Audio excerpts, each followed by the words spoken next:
तो चलिए आज के सेशन को हम लोग स्टार्ट करते हैं, जिसमें हम लोग पिछले 7 दिनों में जितना जीके के सेट में क्वेश्चन को पढ़े हैं उनसे रिलेटेड और क्या क्या एक्स्ट्रा फैक्ट्स हो सकते हैं उसको देखने वाले हैं। चलते हैं आज के पहले प्रश्न की ओर। पहला, अच्छा इसमें हमने बहुत सारे प्रश्नों को काट दिया है जो हमें अनइंपॉर्टेंट लगे थे, तो इंपॉर्टेंट प्रश्नों को हमने रखा है। कह रहा है कि निम्नलिखित अधिकारी का संबंध ठगी के दमन से था। किसका था? स्लेवन का था। ये जो थे ये एक ब्रिटिश कर्नल थे। स्लेवन क्या थे? एक ब्रिटिश कर्नल थे। किसके कार्यकाल में? लॉर्ड विलियम बेंटिंग के कार्यकाल में। अब ठगी का मतलब क्या है, इस पे ध्यान रखिएगा। ठगी का मतलब था कि उस समय कुछ ऐसे लोगों का गिरोह चलता था जो राह चलते लोगों को ठग लेते थे। जैसे आजकल साइबर ठगी चल रहा है, सर ओटीपी बताइएगा, सर ओटीपी बताया, उनका अकाउंट पूरा खाली। उस तरह से उस समय होता था कि इधर देखिए चाचा झोला गिरा है, चाचा इधर घूमे, इनके बैग से पैसा गया। तो ये ठगी होता था उसमें। इस ठगी पे नियंत्रण पाने के लिए मतलब बहुत सारे लोग प्रयास किए, लेकिन सफल कौन रहा? ये दोनों मिलकर, बेंटिंग और स्लेवन। तो ये पूरा खोजा समझा तरकीब था कि इसको खत्म करना है। और ये ठगी का दमन हुआ था 1930 में, सॉरी 1830 में ठगी का दमन हुआ। एक्चुअली हुआ क्या था कि 1829 में लॉर्ड विलियम बेंटिंग और राजा राम मोहन राय ने मिलकर के सती प्रथा का अंत किया। किसका अंत किया था? सती प्रथा का अंत हुआ कब? 1829 में। 1830 में स्लीमन के सहयोग से, ठीक है, 1830 में स्लीमन के सहयोग से इस ठगी का दमन किया गया, मतलब ठगी को खत्म कर दिया गया। उसके बाद लोग थोड़ा सा अपने आप को सुरक्षित महसूस करने लगे। ठीक है, बढ़ते हैं आगे। अगला प्रश्न है, भारत का कृत्रिम बंदरगाह कौन सा है? देखिए दो तरह के बंदरगाह होते हैं, एक होता है कृत्रिम और एक होता है प्राकृतिक। तो भारत में 2-3 ही ऐसे बंदरगाह हैं जो कृत्रिम है। कृत्रिम बंदरगाहों को अपने हिसाब किताब से बनाया जाता है, ठीक है, और प्राकृतिक बंदरगाह एज इट इज मतलब बन गया, किनारा है वो बंदरगाह हो गया। जैसे आपको देखने को मिलता होगा चेन्नई के पास जो बंदरगाह है उसमें मद्रास और एन्नौर वाला जो बंदरगाह है वो कृत्रिम है। कृत्रिम क्यों है इसके बारे में समझिए थोड़ा सा। वहां पानी की जो गहराई है, समुद्र का जो गहराई है वो थोड़ा सा कम है, तो जहाज जो होते हैं पानी वाले जहाज वो बहुत दूर पे ही रुक जाते हैं और वहां से सामान को उठा करके किनारे लाना होता है। तो वहां से छोटे छोटे टग बोट्स का यूज किया जाता है। टग बोट समझिए क्या होता है, जब बड़े जहाज कहीं फंस जाते हैं उस समय उस जहाज को खींच करके निकालने के लिए पावरफुल जहाज चाहिए, तो पावरफुल छोटे छोटे नाव को हम कहते हैं टग बोट। क्या कहते हैं? टग बोट। जैसे आपने पिछले साल एक न्यूज सुना होगा, स्वेज नहर में एक जहाज फंस गया था जिसका नाम था एवरग्रीन, ठीक है, एवरगिवन कंपनी का एवरग्रीन जहाज था, वो फंस गया था स्वेज नहर में।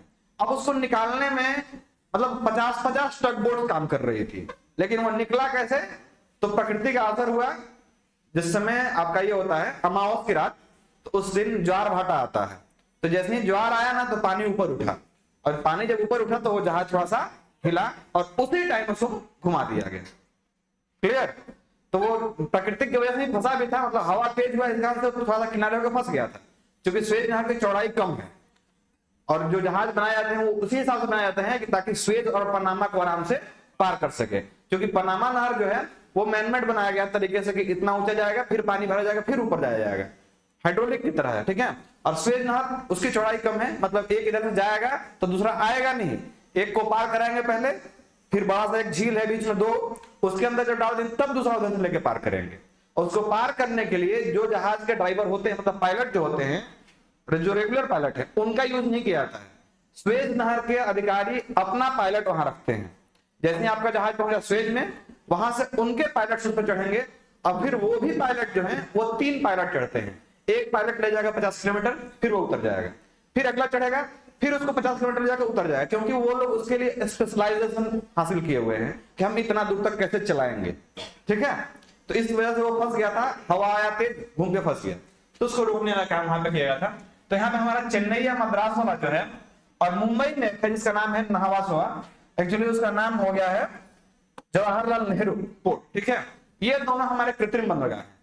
चेन्नई वाला पता चला क्यों? पानी कम है तो वहां तक लाने के लिए मतलब स्पेशली गड्ढा खोद करके किनारे तक बनाया गया कि यहां तक जहाज आएंगे, इसलिए वो कृत्रिम है। और एक मुंबई वाला है। मुंबई में 2 बंदरगाह है, एक नहावासवा और एक और बंदरगाह है। तो एक जो और वाला है वो प्राकृतिक है, लेकिन नहावासवा जो है वो मैनमेड है, कृत्रिम। और बाकी से जो कांडला है, कांडला आपका गुजरात में पड़ता है, मैंगलोर कर्नाटक में पड़ता है, हल्दिया आपका वेस्ट बंगाल में पड़ता है। ये सारे बंदरगाह प्राकृतिक बंदरगाह। और भी ढेर बंदरगाह है, जैसे विशाखापत्तनम में है, उड़ीसा में है। अच्छा, जो भी राज्य हमारे लगते हैं समुद्र से, उस समय क्या होता है, एक बंदरगाह हो जाता है। मतलब या तो कृत्रिम बना दो या प्राकृतिक हो जाए तो बहुत बढ़िया बात, ताकि वहां से ट्रांसपोर्टेशन होते रहे बढ़िया से। पढ़ेंगे आगे। निम्नलिखित में से कौन सा प्रस्ताव संघीय बजट से संबंधित है? देखिए, संघीय बजट से संबंधित तो तीनों है, ध्यान से समझिएगा। संघीय बजट से संबंधित तीनों है, लेकिन यहाँ पे हम कटौती को आंसर ले रहे हैं। इसलिए अब ये कटौती का यूज क्या होता है? जब किसी कार्य के लिए संसद में बजट पेश हुआ, मान लीजिए एक पुल, यहाँ पे स्कूल बनवाना है, इस स्कूल के लिए बजट पेश हुआ कि 100 करोड़ लगेगा इस स्कूल को बनाने में। तब तक जो विपक्षी दल है सत्ता में बैठा हुआ, वो कहेगा ना 100 करोड़ लग दो, 50 करोड़ में काम हो जाएगा। तब फिर उस पर विचार किया जाएगा कि कैसे कह रहा है कि 50 करोड़ में हो जाएगा। इसके लिए फिर अब विनिमय किया जाएगा कितना में हो जाएगा काम, ठीक है। पूरा उसका डेटा बनेगा, तब पता चलेगा कितना इसमें खर्च होगा। तो पता चला मान लो कि 75 करोड़ में बन जाएगा, 25 करोड़ टूटो मांग रहा था। तब वहां पर कटौती प्रस्ताव लाया जाएगा कि ना 1 करोड़ नहीं, इसको कम करके 75 किया जाए, 75 लाख किया जाए। समझ गए? इसको कहते हैं कटौती प्रस्ताव। अगला होता है हमारा निंदा प्रस्ताव। निंदा प्रस्ताव में क्या होता है कि यदि संसद सत्र चल रहा है और उस समय कोई ऐसा प्रस्ताव लेके आया जो प्रस्ताव मतलब सब कोई उसको मानना नहीं चाहता था या फिर सबके हित में नहीं था, तो उसको रोक देने के लिए निंदा प्रस्ताव लाया जाता है। एक आता है आपका स्थगन प्रस्ताव। स्थगन प्रस्ताव में क्या होता है कि मान लीजिए संसद सत्र चल रहा है और बीच में अचानक से कोई दूसरा काम याद आ जाए। दूसरा काम मान लीजिए अभी संसद सत्र चल रहा है, अचानक से कोई ऐसी बीमारी उठ के आई, कोरोना आया था, कोरोना का छोटा भाई आ जाए मरूना, सब कोई मरने लगे। अब क्या किया जाएगा? तो संसद सत्र बुलाया जाएगा और वहां पर जो कार्य चल रहा था उसको स्थगित किया जाएगा। चाचा इसको रोकिए, स्पीकर को कहा जाएगा, ए चाचा रोक दीजिए, थोड़ा सा आराम कर लीजिए, और नया वाला प्रस्ताव लाया जाएगा। देखो मरोना आ गया है, मरोना से बचने के लिए ये हमको करना पड़ेगा। तो इस तरह के प्रस्ताव संसद में पेश होते रहते हैं। कटौती हमने समझा दिया, निंदा समझा दिया, स्थगन समझा दिया। पढ़ते हैं आगे। भारतीय संविधान में राज्य के नीति निर्देशक सिद्धांत किस देश से लिए गए? तो आपको हमने पिछले में आपने बताया था कि राज्य के नीति निर्देशक सिद्धांत जो है ये 36 से 51 में आते हैं। कितने में? आर्टिकल 36 से 51 के अंतर्गत आते हैं। और ये जो है इसको डीपीएसपी हम लोग कहते हैं, directive principle of state policy. ठीक है, ये जो है 36 से 51, इसको आप कोर्ट में चैलेंज नहीं कर सकते हैं कि हमको मिलना ही चाहिए, ऐसा आप नहीं कर सकते हैं। ठीक है, ये जिस राज्य को मन करेगा वो देगा। अच्छा, राज्य का मतलब संविधान के अनुसार आप समझते हैं, ऐसे राज्य आप समझते हैं बिहार, उड़ीसा, यूपी वगैरह वगैरह, लेकिन संविधान के अनुसार राज्य उसको कहते हैं जिसके पास अपनी अथॉरिटी हो, अपना गवर्नेंस हो, अपने रूल्स हो, अपने एम्प्लॉय हो। जैसे बिजली विभाग ये अपने आप में एक स्टेट है, एयरपोर्ट अथॉरिटी ये अपने आप में एक स्टेट है, रेलवे ये अपने आप में एक स्टेट है। क्यों? जैसे बिजली विभाग है, ये अपना फॉर्म निकालता है, अपने एम्प्लॉयज को रखता है, कब रिटायर करना है, एम्प्लॉयज को रखने का रूल क्या है, उनका पेपर कैसे सेट करना है, उनका रेजिडेंस कहां देना है, वो सब अपने हिसाब से डिजाइन करता है। इसलिए वो क्या हो गया? एक तरह का स्टेट हो गया। तो गांव में अक्सर एक बात सुनने को मिलता होगा आपको, तार बात का है सुन ली का तू स्टेट हो जाता है ना, तो स्टेट हो तार बात सुन ली। तो स्टेट मतलब सरकार है क्या कि हम बात सुन लें? समझ रहे हैं? उसी स्टेट की बात कहते हैं। लोग संविधान पढ़े होते हैं, जाने अनजाने में वो लोग संवैधानिक बातें करते हैं, लेकिन हम समझते हैं कि मारो गंवारे हैं, लेकिन वो एक्चुअली में संविधान पढ़े हैं। तो 36 से 51 हमने डीपीएसपी देखा, तो कहा कि ये जो डीपीएसपी है लिया कहां से? तो ये आयरलैंड से लिया गया। कहां से लिया गया? आयरलैंड से। यूएसए से हमने बहुत सारी चीजें, जैसे मौलिक अधिकार हमने कहां से लिया? यूएसए से। साथ साथ राष्ट्रपति का पद, राष्ट्रपति पर महाभियोग, ये हमने कहां से लिया? यूएसए से। और न्याय का पुनर्विलोकन, जैसे मान लीजिए डिमोनेटाइजेशन हुआ था 2016 में, इसका केस फिर से करवाया हुआ है, सुप्रीम कोर्ट इस पर फिर से पुनर्विचार कर रहा है कि डिमोनेटाइजेशन जो हुआ था वो वाकई में होने के लिए मतलब होना चाहिए था, वो होने से क्या फायदे हुए, क्या नुकसान हुआ, ये सारा चीज विचार अभी चल रहा है। खैर कुछ होगा नहीं, टेंशन मत लीजिए, कुछ होना नहीं है, क्योंकि सरकार उस समय भी इसी की थी, आज भी इसी की सरकार है, कुछ नहीं होगा। तो इसलिए सरकार बस ये दिखाना चाहती है कि ना सुप्रीम कोर्ट आज भी जिंदा है, ये कुछ सोच रहा है, लेकिन होना कुछ नहीं है। बस हमको अपना काम करते जाना है, और आप लोगों के लिए बेस्ट अपॉर्चुनिटी है कि वैकेंसी दुगनी कर दी गई है, आराम से इस बार रिजल्ट निकालना है। ठीक है, तो यूएसए से हमने बता दिया, कनाडा से हमने लिया था संघ का ढांचा, ठीक है, संघीय व्यवस्था हमने कहां से लिया, कनाडा से, और ब्रिटेन से हमने पूरा पूरा पार्लियामेंट सिस्टम लिया है, ठीक है। तो ये सारे राज्यों के बारे में आप याद रखेंगे। आगे बढ़े, युवावस्था में नदी निम्नलिखित में से कौन सी आकृति नहीं बनाती है। अब देखिए नदी की 3 अवस्थाएं होती है, कौन कौन सर, पहला होता है युवावस्था, दूसरा होता है प्रौढ़ावस्था, दूसरा प्रौढ़ावस्था, और तीसरा होता है वृद्धावस्था।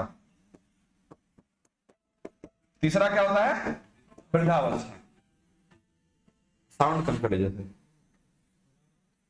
तीसरा होता है वृद्धावस्था। अब तीनों मतलब अवस्थाओं में नदी करती क्या क्या है समझिएगा ध्यान से। जैसे आप अभी युवा हैं, आपके अंदर इतना जोश है कि अभी हम कह देंगे बेंच उठा कर फेंक दो, तुरंत उखाड़ने में चालू, घर गिरा दो तुरंत गिरा देंगे, कोई 2-4 फैट मार दो तुरंत मार दोगे। मतलब ऐसा होता है जब आदमी जवान होता है, उसके अंदर एकदम खून उबल रहा होता है, कुछ कह दो कर देंगे। एक हमारा दोस्त था, मतलब दोस्त क्या था, जूनियर था, ट्रेनिंग हमारे से 1 साल पीछे आया था, वो हमारे गांव तरफ का था, उसका नाम था मदन यादव। उनसे ऐसे बोला, बाबा खाली अब कह दीजिए, आपके ऊपर आंख उठा दिया मैंने, ऊपर गला में से जीभ निकाल लेंगे ना, ऐसा काम नहीं करना है। तो ये होती है युवावस्था, ठीक है। आदमी एकदम जोश जुनून से भरा होता है, कुछ उखाड़ देगा, कुछ कबाड़ देगा। तो वही स्थिति होती है नदी की। नदी जब युवावस्था में होती है, मतलब एकदम जहां से निकली है वहां से उसका फ्लो इतना तेज होता है कि वो जैसे जमीन पर चलेगी ना, जमीन को एकदम गर्दा उड़ाते चलेगी। मतलब कहीं पे भी आकार की घाटी बनाएगी, कहीं आई आकार की घाटी बनाएगी, कहीं गॉर्ज बनाएगी, कहीं कैनियन बनाएगी। कैनियन मतलब एकदम सीधा खड्डा, सीधे सीधे मिट्टी काट के उड़ा देगी, इतना उसमें रफ्तार होता है। तो ये होता है कब, युवावस्था में। इस समय अपने पास कुछ नहीं बचाती है, सब कुछ उखाड़ते एकदम लेके बढ़ते जाती है। उसके बाद आता है प्रौढ़ावस्था। जैसे हम लोग प्रौढ़ावस्था जाते हैं, प्रौढ़ावस्था मतलब 30 से 45 के आसपास के जिसमें होता है, खास करके 35 से 45 मांगे चलिए, 30 तक लोग आजकल उबल रहे हैं, ठीक है। तो 35 से 45 वाला जो उम्र होता है, इसमें लोग समझने लग जाते हैं, अच्छा जाए तो क्या करोगे। जैसे हमारे भैया जो हो गए या हमारे पिताजी, हमारे खिलाफ कोई कंप्लेंट लेके जाता है तो उसको समझाता है जाए दो लड़का है, क्या करो हो जाएगा, ठीक है। उसके बाद जब हम लोग घर आते हैं तब कहते हैं क्या कहीं के मारे दिल चढ़कर मिजाज हरियर होता है। हमारे भैया ऐसा कहते हैं, जब मारना ही था तब मार के मुंह हाथ तोड़ देता, घरे आना तो पीट के आना, पिटा के आया तो कूट देंगे फिर से। तो ये जो मनोवृत्ति होती है प्रौढ़ावस्था में होती है। प्रौढ़ावस्था में इंसान जो होता है वो आराम से चलना चाहता है, आराम से चलना चाहता है। मतलब यहाँ पे नदी जो है बी आकार की घाटी, आई आकार की घाटी, कैनियन, ये सारा कुछ बना रही है, ठीक है, युवावस्था में। लेकिन जैसे ही ये प्रौढ़ावस्था में आई तो ये बस परिवहन कर रही है। क्या कर रही है, परिवहन, मतलब अपने पूरे परिवार को लेके चल रही है। जैसे हमारे पिताजी, हमारे भैया हम लोग को लेके चल रहे हैं, बस खाली पिटा के मत आइयो, पीट के आओगे हम ढोक के ले चलेंगे, मामला सल्टा देंगे। लेकिन पिटा जाओगे तो फिर मामला सल्टाने में मजा नहीं आता है, समझ रहे हो। तो इसलिए कहते हैं कि पीट के आइयो। तब यहाँ पे परिवहन कर रहा है, जितना भी उधर से कचरा उठा है, मिट्टी काट के, पहाड़ काट के, वो सबको कौन लेके चल रहा है, प्रौढ़ावस्था में नदी लेके चल रही है। अब आता है वृद्धावस्था। वृद्धावस्था में इंसान जो होता है दूसरे पे टिक जाता है, बउआ 1 गिलास पानी ले। शादी ब्याह हो जाता है, बूढ़ा जाता है, तब बूढ़ी जगह आप बूढ़ी जगावे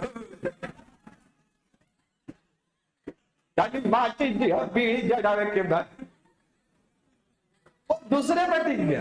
अब वो अपने आप से कुछ नहीं कर रहा है, बस सारा कुछ थोप रहा है, ठीक है। मतलब यहाँ पे होता है निक्षेपण। क्या होता है, निक्षेपण। यहाँ पे सारा कुछ अब स्टोर करने लग जाता है, हाँ, समय समय पे होता है।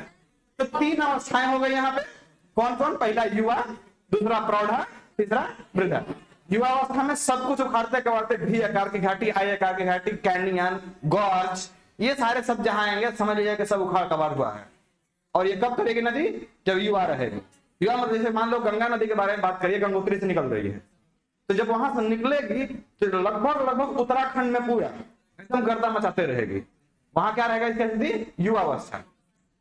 जैसे ही ये उत्तराखंड पार करेगी, यूपी में इंटर करेगी, अब वहां से प्रौढ़ावस्था की होना शुरू हो जाएगी और ये आराम से चलना शुरू कर देगी। जितना उधर काट के लाई है वो सारे मिट्टी को बहा करके अब बस लेके चल रही है। बिहार वहां जब पार कर गई, अब पहुंच रही है वेस्ट बंगाल में, वहां से इसका शुरुआत होता है प्रौढ़ावस्था का।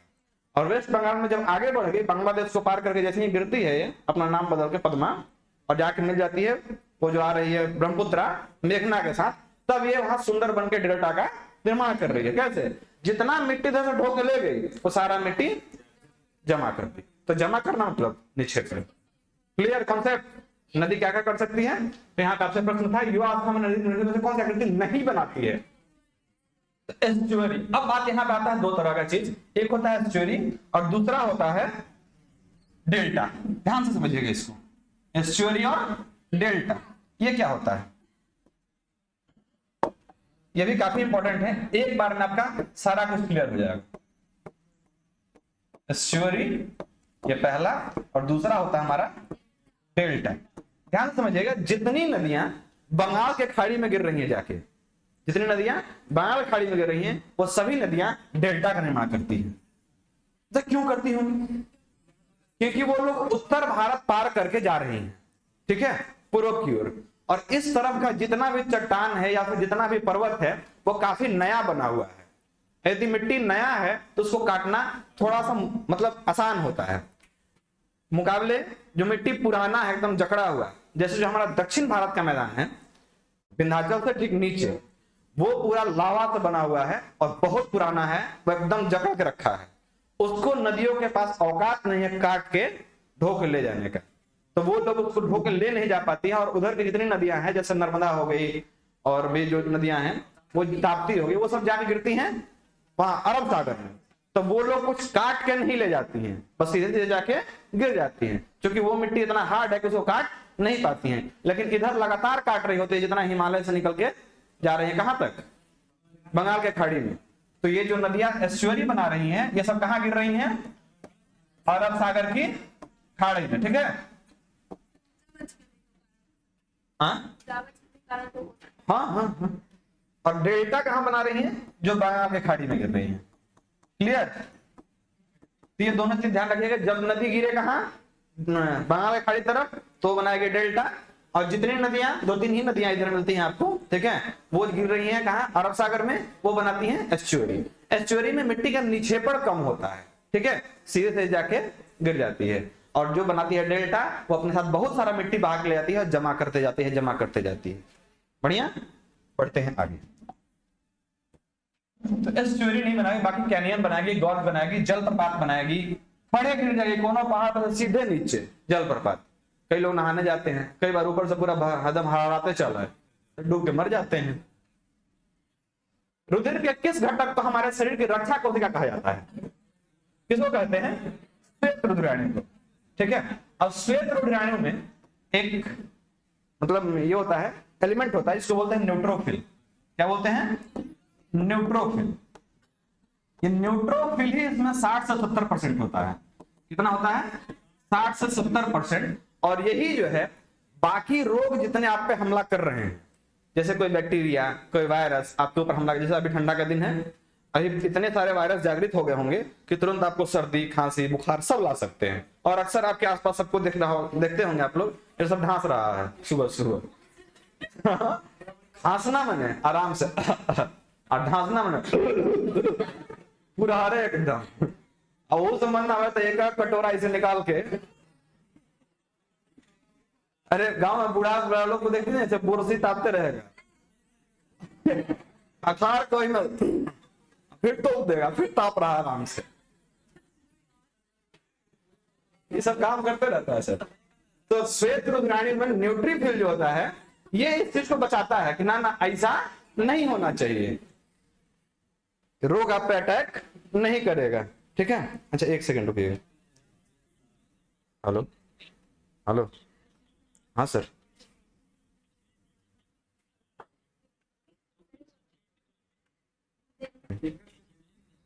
ओके, क्या करना क्या है? अच्छा अच्छा,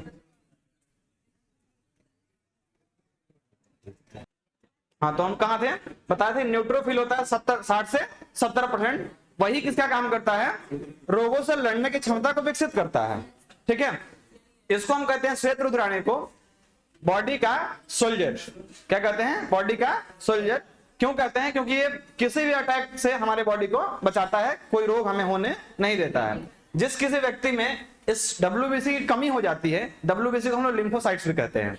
क्या कहते हैं, पूरे WBC को हम कहते हैं लिम्फोसाइट्स। हाँ, लिम्फोसाइट्स।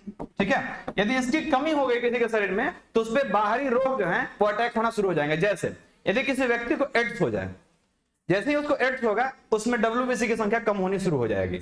और WBC कम होना उसका मतलब होता है कि अब जितने तरह के रोग घूम रहे हैं, मतलब कोई भी वायरस उड़ रहा है हवा में, वो उस पर अटैक कर देगा। समझ गए? तो एड्स अपने आप में कोई रोग नहीं है, लेकिन जितने बाहर रोग हैं वो उस पर अब हावी हो जाएंगे, उसको जीने नहीं देंगे। समझ गए? तो इसलिए WBC हमारे लिए बहुत जरूरी है। प्लेटलेट्स की बात करें, प्लेटलेट्स को हम हिंदी में बिंबाणु कहते हैं। कई बार आपको बिंबाणु लिख दे तो टेंशन नहीं लेना कि ई का बम है कुछ, बिंबाणु मतलब प्लेटलेट्स। अब प्लेटलेट्स जो है, यदि आपको डेंगू हो जाए तो प्लेटलेट्स की संख्या गिरने लगती है, और यदि प्लेटलेट्स गिरने लगे तो हमारा शरीर कमजोर पड़ जाता है।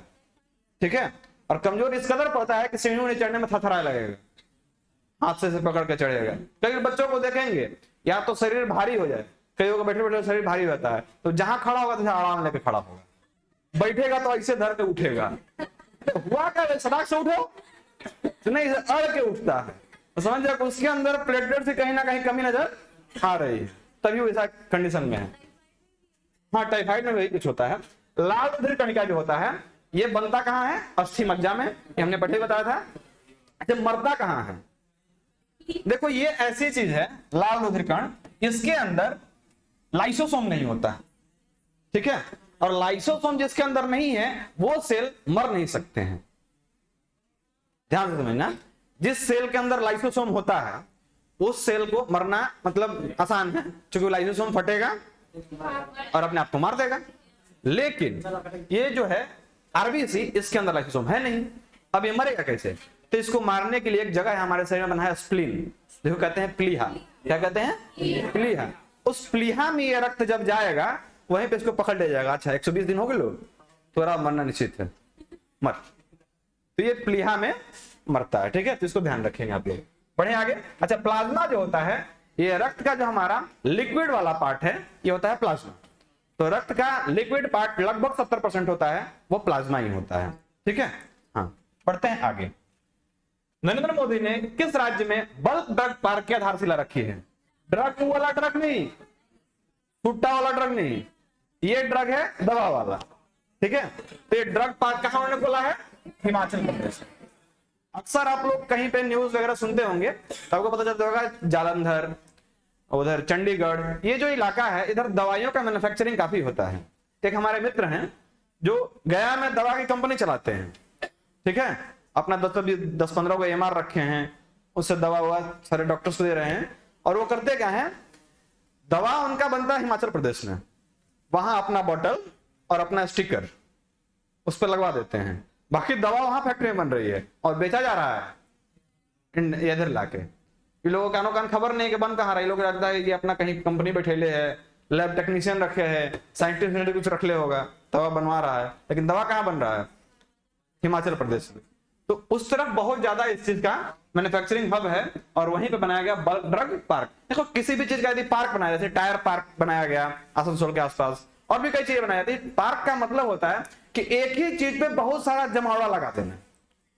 जैसे आप ऐसे पार्क में आते तो बहुत सारे पौधे हैं तो पार्क कर लेते हैं ना जी। यदि किसी चीज का बहुत सारा एक ही तरह का काम वहां पे हो रहा है तो उसको भी पार्क कर लेते हैं। तो यहाँ पे ड्रग पार्क बना दिया गया। क्लियर? हिमाचल प्रदेश में भारतीय, हाँ, ये इसी साल बना है, मतलब फरवरी-जनवरी के आसपास में। भारतीय पुरातत्व सर्वेक्षण ASI ने बांधवगढ़ टाइगर रिजर्व में 26 बौद्ध गुफाओं की सूचना दी है। यह किस राज्य में है? यह मध्य प्रदेश में है। मध्य प्रदेश में और भी बहुत सारे मतलब ये आपको देखने को मिलेंगे, टाइगर रिजर्व देखने को मिलेंगे, पन्ना, पेंच वगैरह वगैरह बहुत सारा है। ठीक है, कान्हा, तो सारा आप याद कर लेंगे लाइन से कि ये सब कहाँ है। अभी आपके मतलब देश में 1973 में चलाया गया था प्रोजेक्ट टाइगर। प्रोजेक्ट टाइगर चलाने के पीछे कारण क्या था कि हमारे देश में धीरे धीरे टाइगरों की संख्या कम हो रही थी। जैसे अभी आपको पता होगा कि 2-3 महीना पहले नाइजीरिया से चीते लाए गए। क्यों लाए? क्योंकि यहाँ पे था ही, नामीबिया से शायद, हाँ नामीबिया से चीते लाए गए। यहाँ चीते नहीं थे, तो नहीं थे इसलिए वहां से मंगाए गए। क्योंकि जो चीते पहले थे वो इस धरती पे अडॉप्ट नहीं कर पाए अपने आप को। तो आपके मन में चल रहा होगा कि सर तो नामीबिया से कहा और दूसरे देश से क्यों नहीं, है ना? तो चूंकि वहां का जो जमीन है, जिस जमीन पे वो चीते रहते थे, उसका जो संरचना है वो हमारे भारत के कूनो नेशनल पार्क जो है मध्य प्रदेश में वो भी है, उससे मिलता जुलता है स्ट्रक्चर उसका। तो इसलिए वहीं से लाया गया कि चीते वहां के जमीन से यदि एडेप्टेशन सीख लिए कि हम इस पे रह सकते हैं तो यहाँ भी वो आराम से रह पाएंगे। ठीक है, इसलिए उनको वहां से लाया गया। लाने के पीछे बहुत सारा प्रोसेस रहा, कैसे भूखा रखना है, क्या खाना देना है, कैसे उठा के लाना है, ऐसे ऐसे बहुत सारा चीज रहा, तो वहां से लाया गया एक्चुअली। तो ये हमारा प्रोजेक्ट टाइगर शुरू हुआ था किस लिए? मतलब बाघों को बचाने के लिए। और अभी क्या हो रहा है कि TX2 अवार्ड दिया जा रहा है। कौन सा अवार्ड? TX2 अवार्ड वैसे जगहों को दिया जा रहा है जहां पे बाघों की संख्या यदि एक साल नहीं 2 सालों में, एक्चुअली बाघों की गिनती हर 2 साल पे की जाती है। ठीक है, तो 2 सालों में यदि बाघों की गिनती दुगनी हो गई कहीं पे, तो उस नेशनल पार्क को या फिर टाइगर रिजर्व को TX2 अवार्ड दिया जाता है। पीलीभीत टाइगर रिजर्व एक है, कहा? यूपी में। उस पीलीभीत टाइगर रिजर्व उसको TX2 अवार्ड मिला था हाल ही में। क्या चीज? हाँ, कैमरा से, सैटेलाइट कैमरा लगा करके और मूवमेंट को ट्रैक किया जाता है, एक पहचान बनाई जाती है कि इसको हम गिन लिए। अब ये फिर कहीं घूमते हुए मिलेगा तो फिर इसको काउंट नहीं करना है। ठीक है, उस तरह से करके इसमें महीनों लगते हैं और कैमरा के थ्रू उसको गिना जाता है। और बाघ अक्सर दिन में नहीं निकलते हैं, उसमें रात में निकलते हैं, तो नाइट विजन कैमरा लगाया जाता है, फिर उससे गिना जाता है। इसलिए हर 2 साल पे इस प्रक्रिया को अपनाया जाता है। अभी पिछला जो था वो आपका कोविड की वजह से गिना उना नहीं गया, बोला अभी इसको, जैसे आपका हम लोग का जनसंख्या भी नहीं गिना गया है एक्चुअली। जनसंख्या का नहीं, अभी गणना जो होता था 2021 में होना चाहिए था, लेकिन अभी तक हुआ नहीं है। देखते हैं कब होता है, हो सकता है टाल दे, पैसा खर्चा होता है इसमें, टाल भी सकता है, कोई दिक्कत नहीं। यहाँ से आगे बढ़े हम लोग। तो यहाँ पे 26 बौद्ध गुफाओं की वहां पे सूचना दी गई है। एक विषाणु जो बैक्टीरिया को खाता है, इसको बोलते हैं बैक्टीरियोफेज। क्या बोलते हैं? बैक्टीरियोफेज। ये आपको गंगा का पानी में मिलता है। ठीक है, गंगा का पानी जब हिमालय से निकल के उत्तराखंड होते हुए आगे बढ़ता है तो वहां पे बहुत सारी वनस्पतियों से टकराता है। ठीक है, और उन्हीं वनस्पतियों में से उसको मिलता है बैक्टीरियोफेज। और वो बैक्टीरियोफेज इतना बढ़िया काम करता है कि बाकी जितने उसमें जीवाणु विषाणु हैं उस पानी में, उन सबको ये खा जाता है और उस पानी को फ्रेश रखता है। और फ्रेश के साथ कब तक रखेगा? जब तक उसमें कोई बाहरी चीज ना मिलाया जाए। अब उसमें फैक्ट्रियों से आप लाके नाला डाल दीजिए, किसी शहर का उठा के पूरा नाला खोल दीजिए उसमें, तो पानी गंदा होगा ना। लेकिन जहां पे आपको थोड़ा सा मतलब लॉन्ग रेंज मिलेगा ना फैक्ट्री से दूर, वहां पे पानी आपको साफ नजर आएगा। हमारा भी गांव जो है वो एकदम गंगा किनारे है, एकदम किनारे। मतलब यहाँ से खेल परिसर इतना ही दूर पे हमारा घर है गंगा जी से, मतलब आरा में हमारा गांव है। हाँ, तो वहां अक्सर हम देखते हैं बाढ़ से हमारा मतलब हर साल सामना, बाढ़ से हर साल सामना। वहां के बच्चा तैरता है, बच्चा 8-10 साल का होगा, वो तैरना सीख जाएगा, अपने आप सीख जाएगा। ना तैरा तो डूब के मरेगा। हाँ, पूरा। तो एक बार हम गए बनारस, किसी हमारे छोटे भाई का जनेऊ हो रहा था, तो वहां पे एक सिस्टम है बनारस में कि इस साइड जैसे हम नहाते थे, अभी तो खैर साफ हो गया होगा पता नहीं, लेकिन उसमें बहुत गंदा था पानी, तो लोग इधर नहीं नहाते थे, उस पार नाव से आते थे। तो नाव वाला 30 दूना 60 भाड़ा लेता था, 30 इधर से 30 उधर से। इधर से चल गए नाव से हम और भैया, उधर जाने के बाद तैर के निकल लो। तैर के निकल लिया, नाव वाला देख लिया, हमने पार। अब आगे कपड़ा वपड़ा पहनेंगे नहीं इधर, तब तक पार होके आ गया। भैया आप गलती काम कर दिए। क्या कर दी? पैसा दीजिए। पैसे हम लोगे, जान नहीं लोगे। 30 रुपए इधर से गए थे, 30 रुपए इनका, 60 रुपए लेकिन नक्की करो। बोला आप तैरने का है, अगर डूब जाते हम तो डूब जाते। मुंह का जा रहा है। तो चूंकि बनारस में थोड़ा सा स्ट्रेच छोटा है, इसलिए आदमी आराम से तैर लेता है। और हमारे गांव में तो 1-1.5 किलोमीटर का है। जब वहां तैर जाता है तो बनारस क्या चीज है, ये 300-400 मीटर का था, आराम से तैर लिए। तो बैक्टीरियोफेज का आपने मामला समझा। ये वनस्पतियों से टकराने की वजह से इसमें बहुत सारे मतलब इस तरह के बैक्टीरिया हो जाते हैं जो बैक्टीरिया को काट देते हैं, और इसका पानी हमेशा आपको शुद्ध मिलेगा। मतलब साल 2 साल में रख दीजिएगा ना, वो पानी उसी तरह का चलते हुए आपको मिलेगा। और कई बार कई बार इसमें दिक्कत क्या होता है, हमारे घर में एक बार क्या हुआ, शादी विवाह था तो जनरेटर के लिए डीजल आया, तो उसी कैन में डीजल रखा गया। अब बगल में कोनो लाके गंगाजल रख दिया, पूजा वूजा में गंगाजल यूज होता है, तो उसे देख आया गंगाजल, वो रख दिया बगल में। अब समझ ना आएगा कौन गंगाजल है और कौन डीजल है। अब कौन उठा कर हाथ में डाल दिया जनरेटर में, डाल दिया जनरेटर में, और जनरेटर में चल गया, पानी हो गया बंद, उसका कल्याण हो गया। वो तो कहो कि लाइट वाइट रहा तो कोई दिक्कत नहीं रहा, लाइट नहीं रहता तो बहुत परेशान होता आदमी। अब ये बहुत इंपॉर्टेंट चीज है, इसको ध्यान रखिएगा। अच्छा, पहला जो ये था वायरस, ये टीएमवी था, ठीक है, ये आपके खैनी के पत्ते से मिला था, ठीक है, मोजैक वायरस, इसको ध्यान रखें। एचआईवी तो हमने बताया, एफएमडीवी पता ना क्या है। पढ़ते हैं अगले पे। यहां पे देखो एक रूल हमने बताया था आपको सोल्यूशन वाले वीडियो में, लिंडेमान का नियम। एक साइंटिस्ट हैं लिंडेमान, उन्होंने एक नियम दिया, इसको ध्यान से समझेंगे फिर आपको चीजें समझ में आएंगी कि हमें शाकाहारी खाना खाना चाहिए या मांसाहारी। मैं किसी को रोक नहीं रहा हूं, जिसको जो मैंने वो खा सकता है, लेकिन देखो एनर्जी का लेवल कैसे कैसे मेंटेन होता है।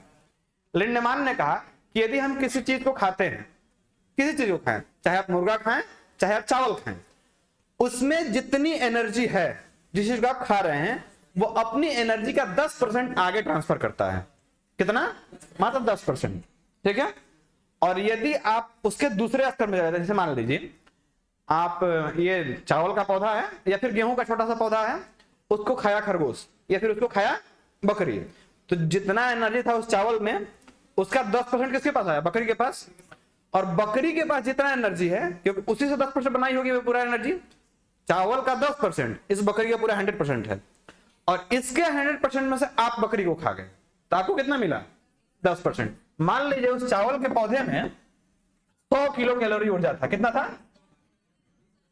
100 केजी कैलोरी ऊर्जा था। अब जब इसको बकरी खाई, ये था पौधा, पौधा के बाद यहां मिली बकरी, इसको कितना मिलेगा? 100 का 10%, यानी 10 किलो कैलोरी। किलो कैलोरी में नहीं होता है, हम इसे बता रहे हैं। अब इसको खा गए आप तो आपको कितना मिलेगा? 10। ये अपने आप में 100% है, इसका 10% तो 1 मिलेगा। आपको कितना मिला? 1 किलो कैलोरी। और एक इंसान है जो सीधा यहां से पौधा लिया 100 केजी कैलोरी का और इसको खा गया, यहां पे आप हुए और आप इसको खा गए, तो आपको कितना मिला? अब बताओ किसको ज्यादा एनर्जी मिला? जो शाकाहारी रहा। समझ में आया मामला? और यदि इस पौधे में जहर हो, इस पौधे में जहर हो और इसको बकरी खा ले, अब 10% नहीं, अभी 12 हो जाएगी, पूरा 100% मिलता है। जहर जो होता है वो पूरा 100% ट्रांसफर होता है। और इसको खा गया आप, आपका पूरा खानदान जा सकता है। समझ रहे हैं? तो जहर जो होता है वो पूरा पूरा ट्रांसफर, लेकिन जो उसमें से पौष्टिक तत्व हैं वो मात्र 10% ट्रांसफर होते हैं। क्लियर? तो आप अब समझ के देखिए आपको क्या खाना चाहिए, ठीक है। अब विद्यार्थी जीवन में आपको हमेशा से सोचना चाहिए शाकाहारी खाना खाना। क्यों जानते हो? उससे आदमी का जो माइंड होता है ना, और बहुत अच्छे से काम कर रहा होता है, बहुत तन्मयता सा काम करते हैं। और जैसे ही लहसुन प्याज, आजकल लेकिन क्या करता है ना कि आलू गोभी की सब्जी बनाएगा तो 2 लहसुन खड़े पोटा डाल देगा, अब निकाल के चूसेगा इसे। हाँ, उसमें मतलब आपके अंदर जो होती है ना, गर्मी बढ़ जाती है, ठीक है, गुस्सा उसे तुरंत आएगा। तो कहा जाता है कि ब्राह्मण को गुस्सा नहीं आता। क्यों? क्योंकि ब्राह्मण लहसुन प्याज खाता नहीं है, तो गुस्सा कहां से आएगा? ना, हम तो नहीं खाते हैं भाई, हमारे घर बनता नहीं है तो हम नहीं खाते हैं। और हमें कोई मतलब ये नहीं है कि हमको खाना ही है। हाँ, हमको बहुत आता है। जरूरी नहीं कि लहसुन प्याज से हो, लेकिन वो एक माइंड को स्थिर नहीं रखने देता है, ठीक है। इसलिए नहीं खाना चाहिए, हमको शुद्ध आहार लेना चाहिए। और हाँ, पौष्टिक आहार लेना चाहिए। सबसे जरूरी चीज है पौष्टिक आहार। पौष्टिक आहार का मतलब जितना आपको चाहिए, जितना मात्रा कार्बोहाइड्रेट का, जितना मात्रा वसा का, जितना मात्रा प्रोटीन का, वो सारा आपके खाने में हो, तब आपका खाना बेहतर है। अन्यथा एक छिपा भात लेके बैठने से कोई फायदा नहीं है। बढ़ते हैं आगे। विश्व में खनिज तेल का सबसे बड़ा उत्पादक कौन सा देश है? यहाँ पे 2 बातें आपको समझनी चाहिए। सऊदी अरब जो है ये सबसे बड़ा उत्पादक है। अच्छा, छूट गया, छूटो नहीं जी, आइए नीचे। प्रकाश संश्लेषण में ऑक्सीजन गैस की उत्पत्ति किसके अपघटन से निकलती है? ये हमने पिछले दिन डिस्कस किया था, छोड़ दिया इसके बीच में। अच्छा और छूट गया? तो बता दिया हमने ना, ये तो हमने बताया कि किसको ज्यादा मिलेगा। इसमें आंसर गलत दिया हुआ था, यहाँ अनाज खाएगा मनुष्य को सबसे ज्यादा एनर्जी मिलेगा। समझ गए?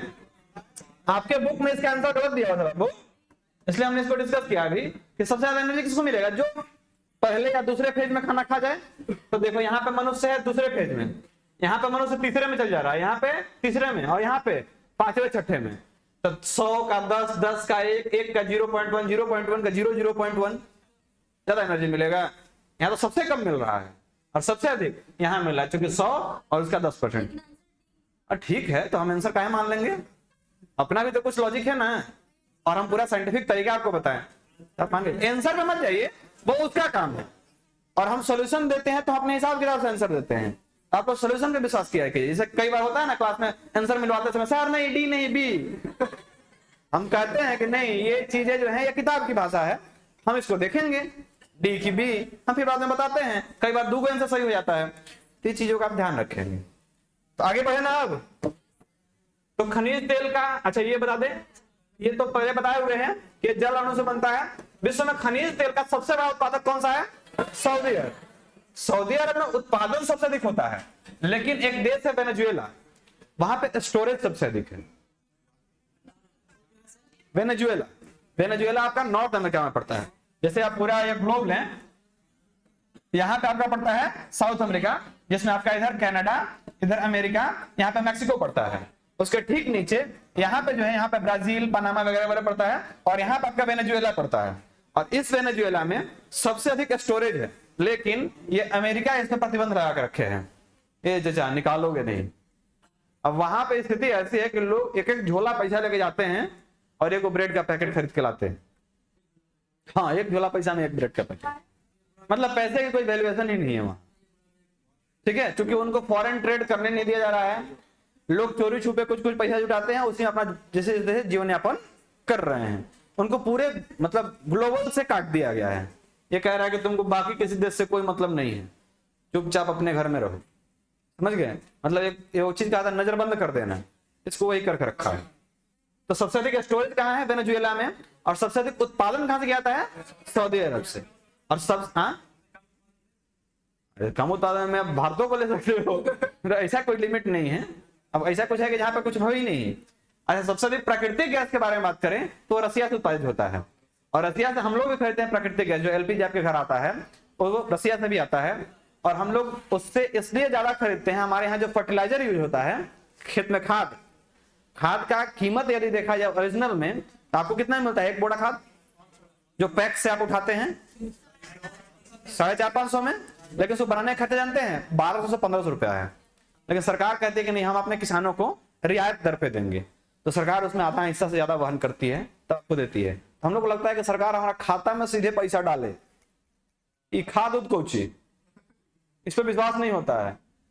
सरकार से हम लोग कहते हैं कि ना खाता में डालो, डीबीटी, डायरेक्ट बैंक ट्रांसफर करो।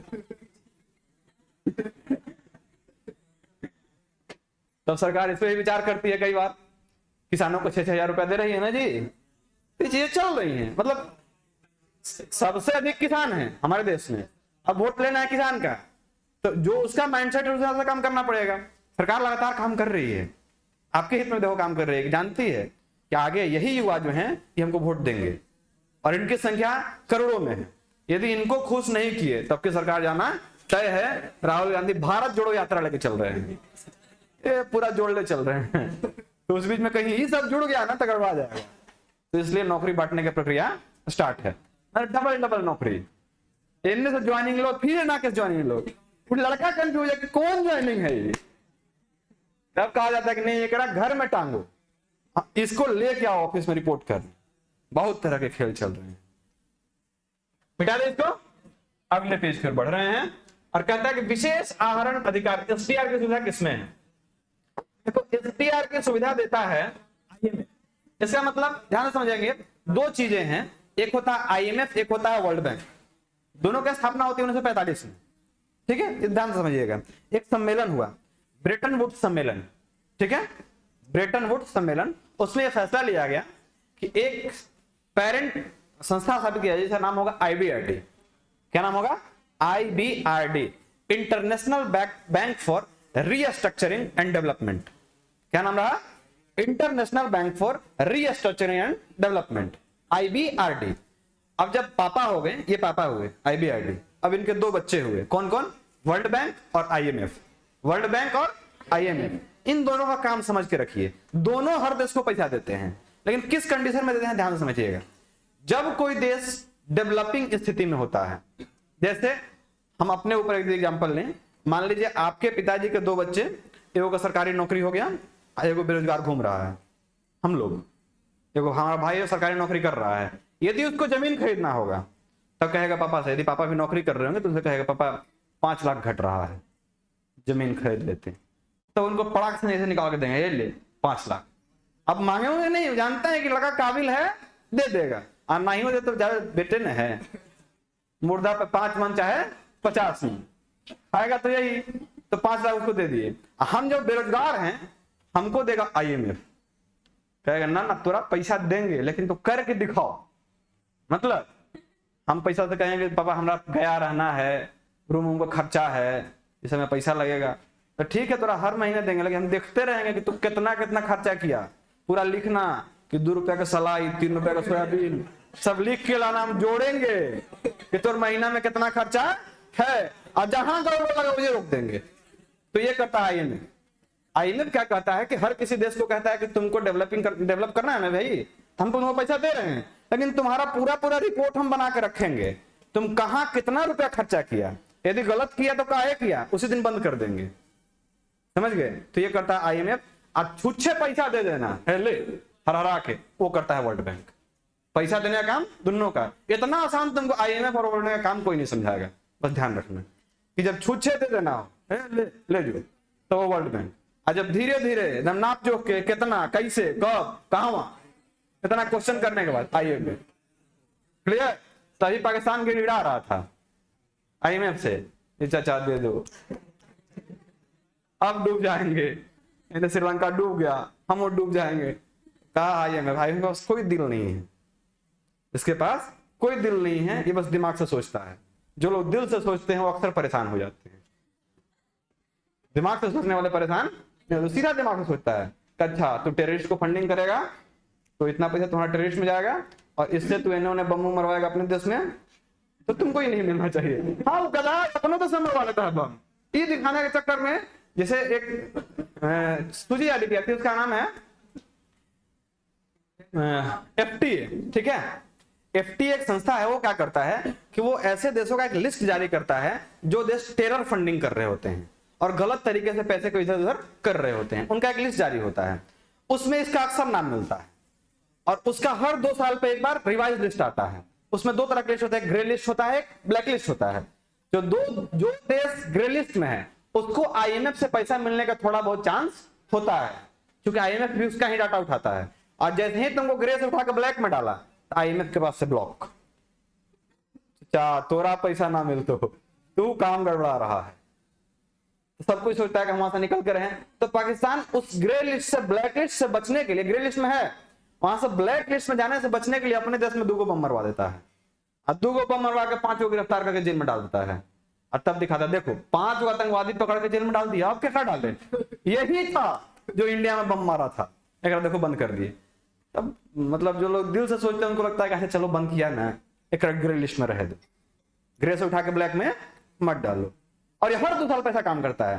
हर 2 साल पे आप समझेंगे, सुनेंगे कि पाकिस्तान के पेशावर में बम मार दिया, लाहौर में बम मार दिया, इस्लामाबाद में स्कूल उड़ा दिया, अपने देश में उड़ा देता है, बस उसी से बचने के लिए। गधा वाला काम है इसका। तो यहाँ पे हमने IBRD समझा दिया आपको। IBRD पेरेंट संस्था हो गई, उसके 2 बच्चे हुए वर्ल्ड बैंक और IMF। दोनों की स्थापना कब होती है? 1945 में। क्लियर?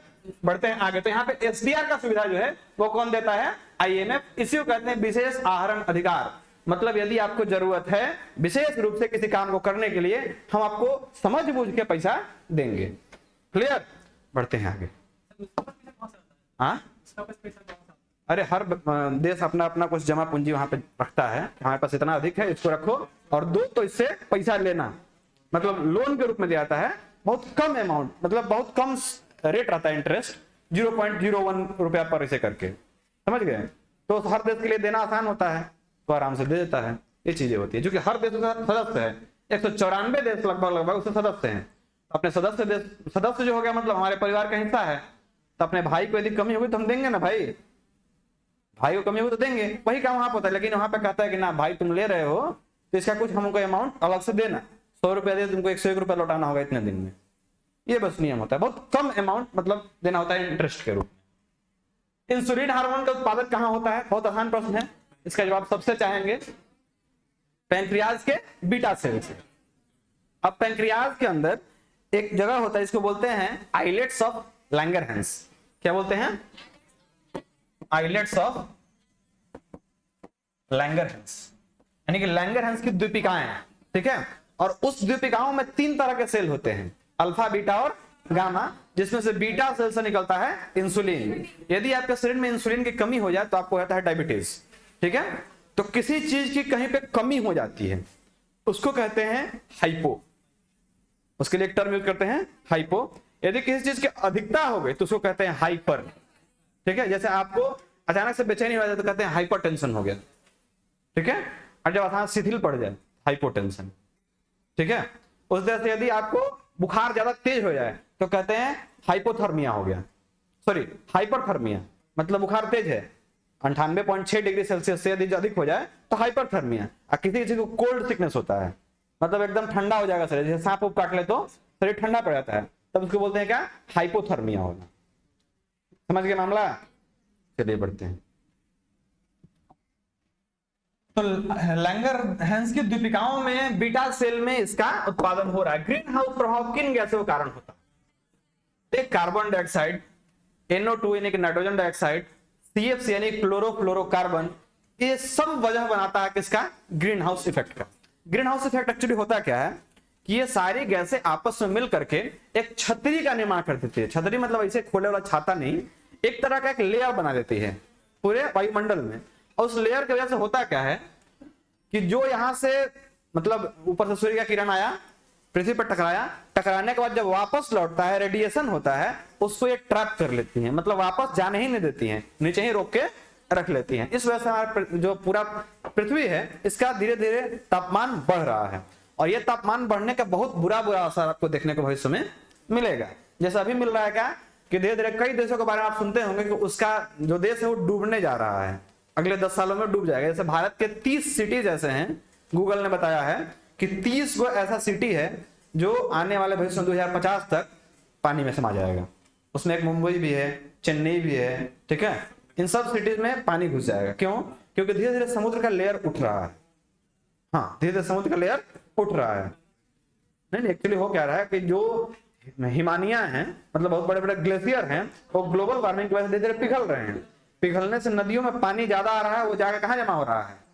समुद्र में। इसलिए उसका लेयर धीरे धीरे उठेगा। साथ साथ निक्षेपण भी ज्यादा हो रहा है, मतलब नदियां अपने तरफ से मिट्टी खींच के ला रही है, वो भी डाल रही है, उसमें गाद वगैरह वगैरह बहुत सारा चीज हो रहा है।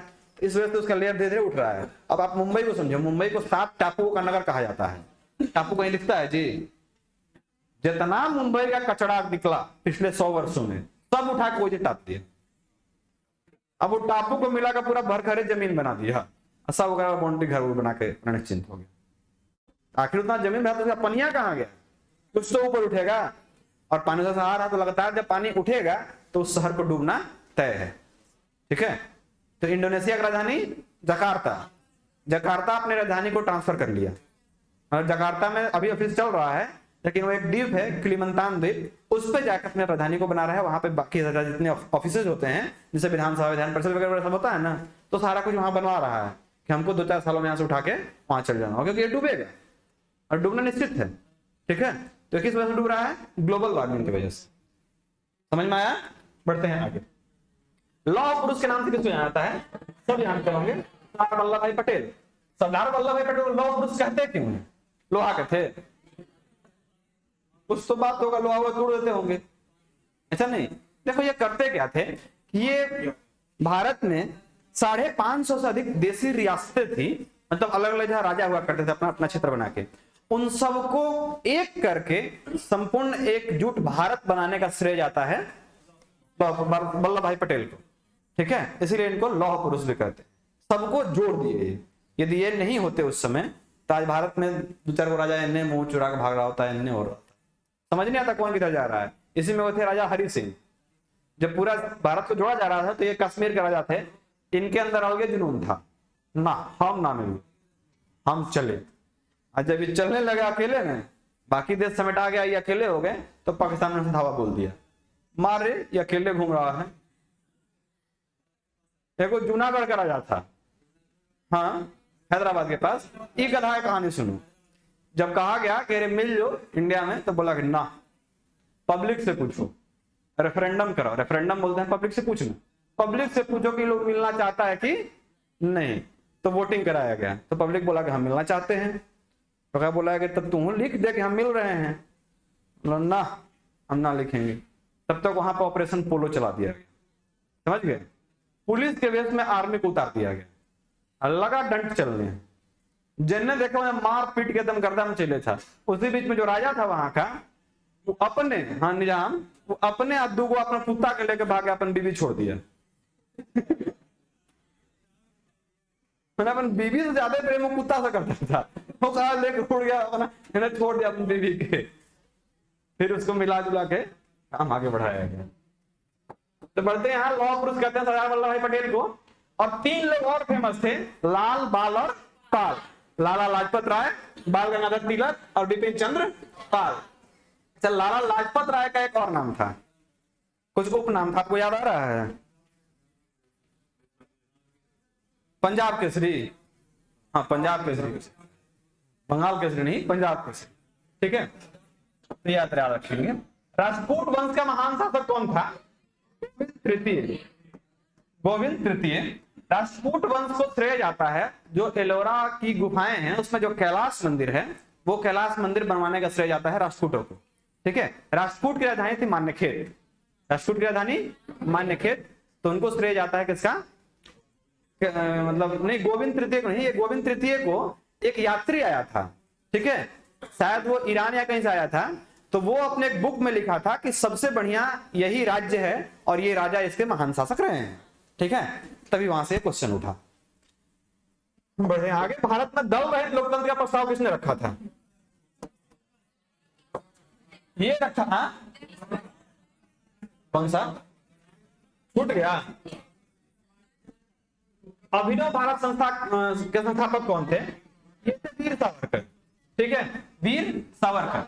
देखो एक कांड हो गया इसमें। अभिनव भारत संस्था जो थी, ये पहले थी नहीं, पहले एक संस्था बनी, इसका नाम था मित्र मेला। क्या नाम था? मित्र मेला। लेकिन बाद में उस संस्था पे अंग्रेजों की नजर पड़ गई, अरे ये कुछ तो खेला कर रहा है। तब ये एक गुप्त संस्था के रूप में अभिनव भारत का निर्माण कर दिए, ठीक है। तो इसका काल रहा 1906 के आसपास में, ये अभिनव भारत बना था। एक्चुअली हमें याद नहीं आ रहा, 6 या 10 से कुछ होगा, ठीक है, आप लोग एक बार देख लेना। लेकिन ये बात क्लियर रखिए, हाँ 1904। तो 1904 में क्या बन गया? अभिनव भारत। उसके पहले ये मित्र मेला कहा जाता था, बाद में इसको ऐसा बनाया गया क्योंकि इस पे अंग्रेजों की नजर पड़ गई थी। उनको लग रहा था कि ये लोग कुछ कांड कर रहे हैं, ये गड़बड़ कर सकते हैं, ठीक है। तो छुपाने के लिए नामे बदल दो। जैसे अभी सब कोई के दिमाग में चल रहा था, पाकिस्तान के पूरे दिमाग में चल रहा था कि कश्मीर लेना है, कश्मीर लेना है, कश्मीर लेना है।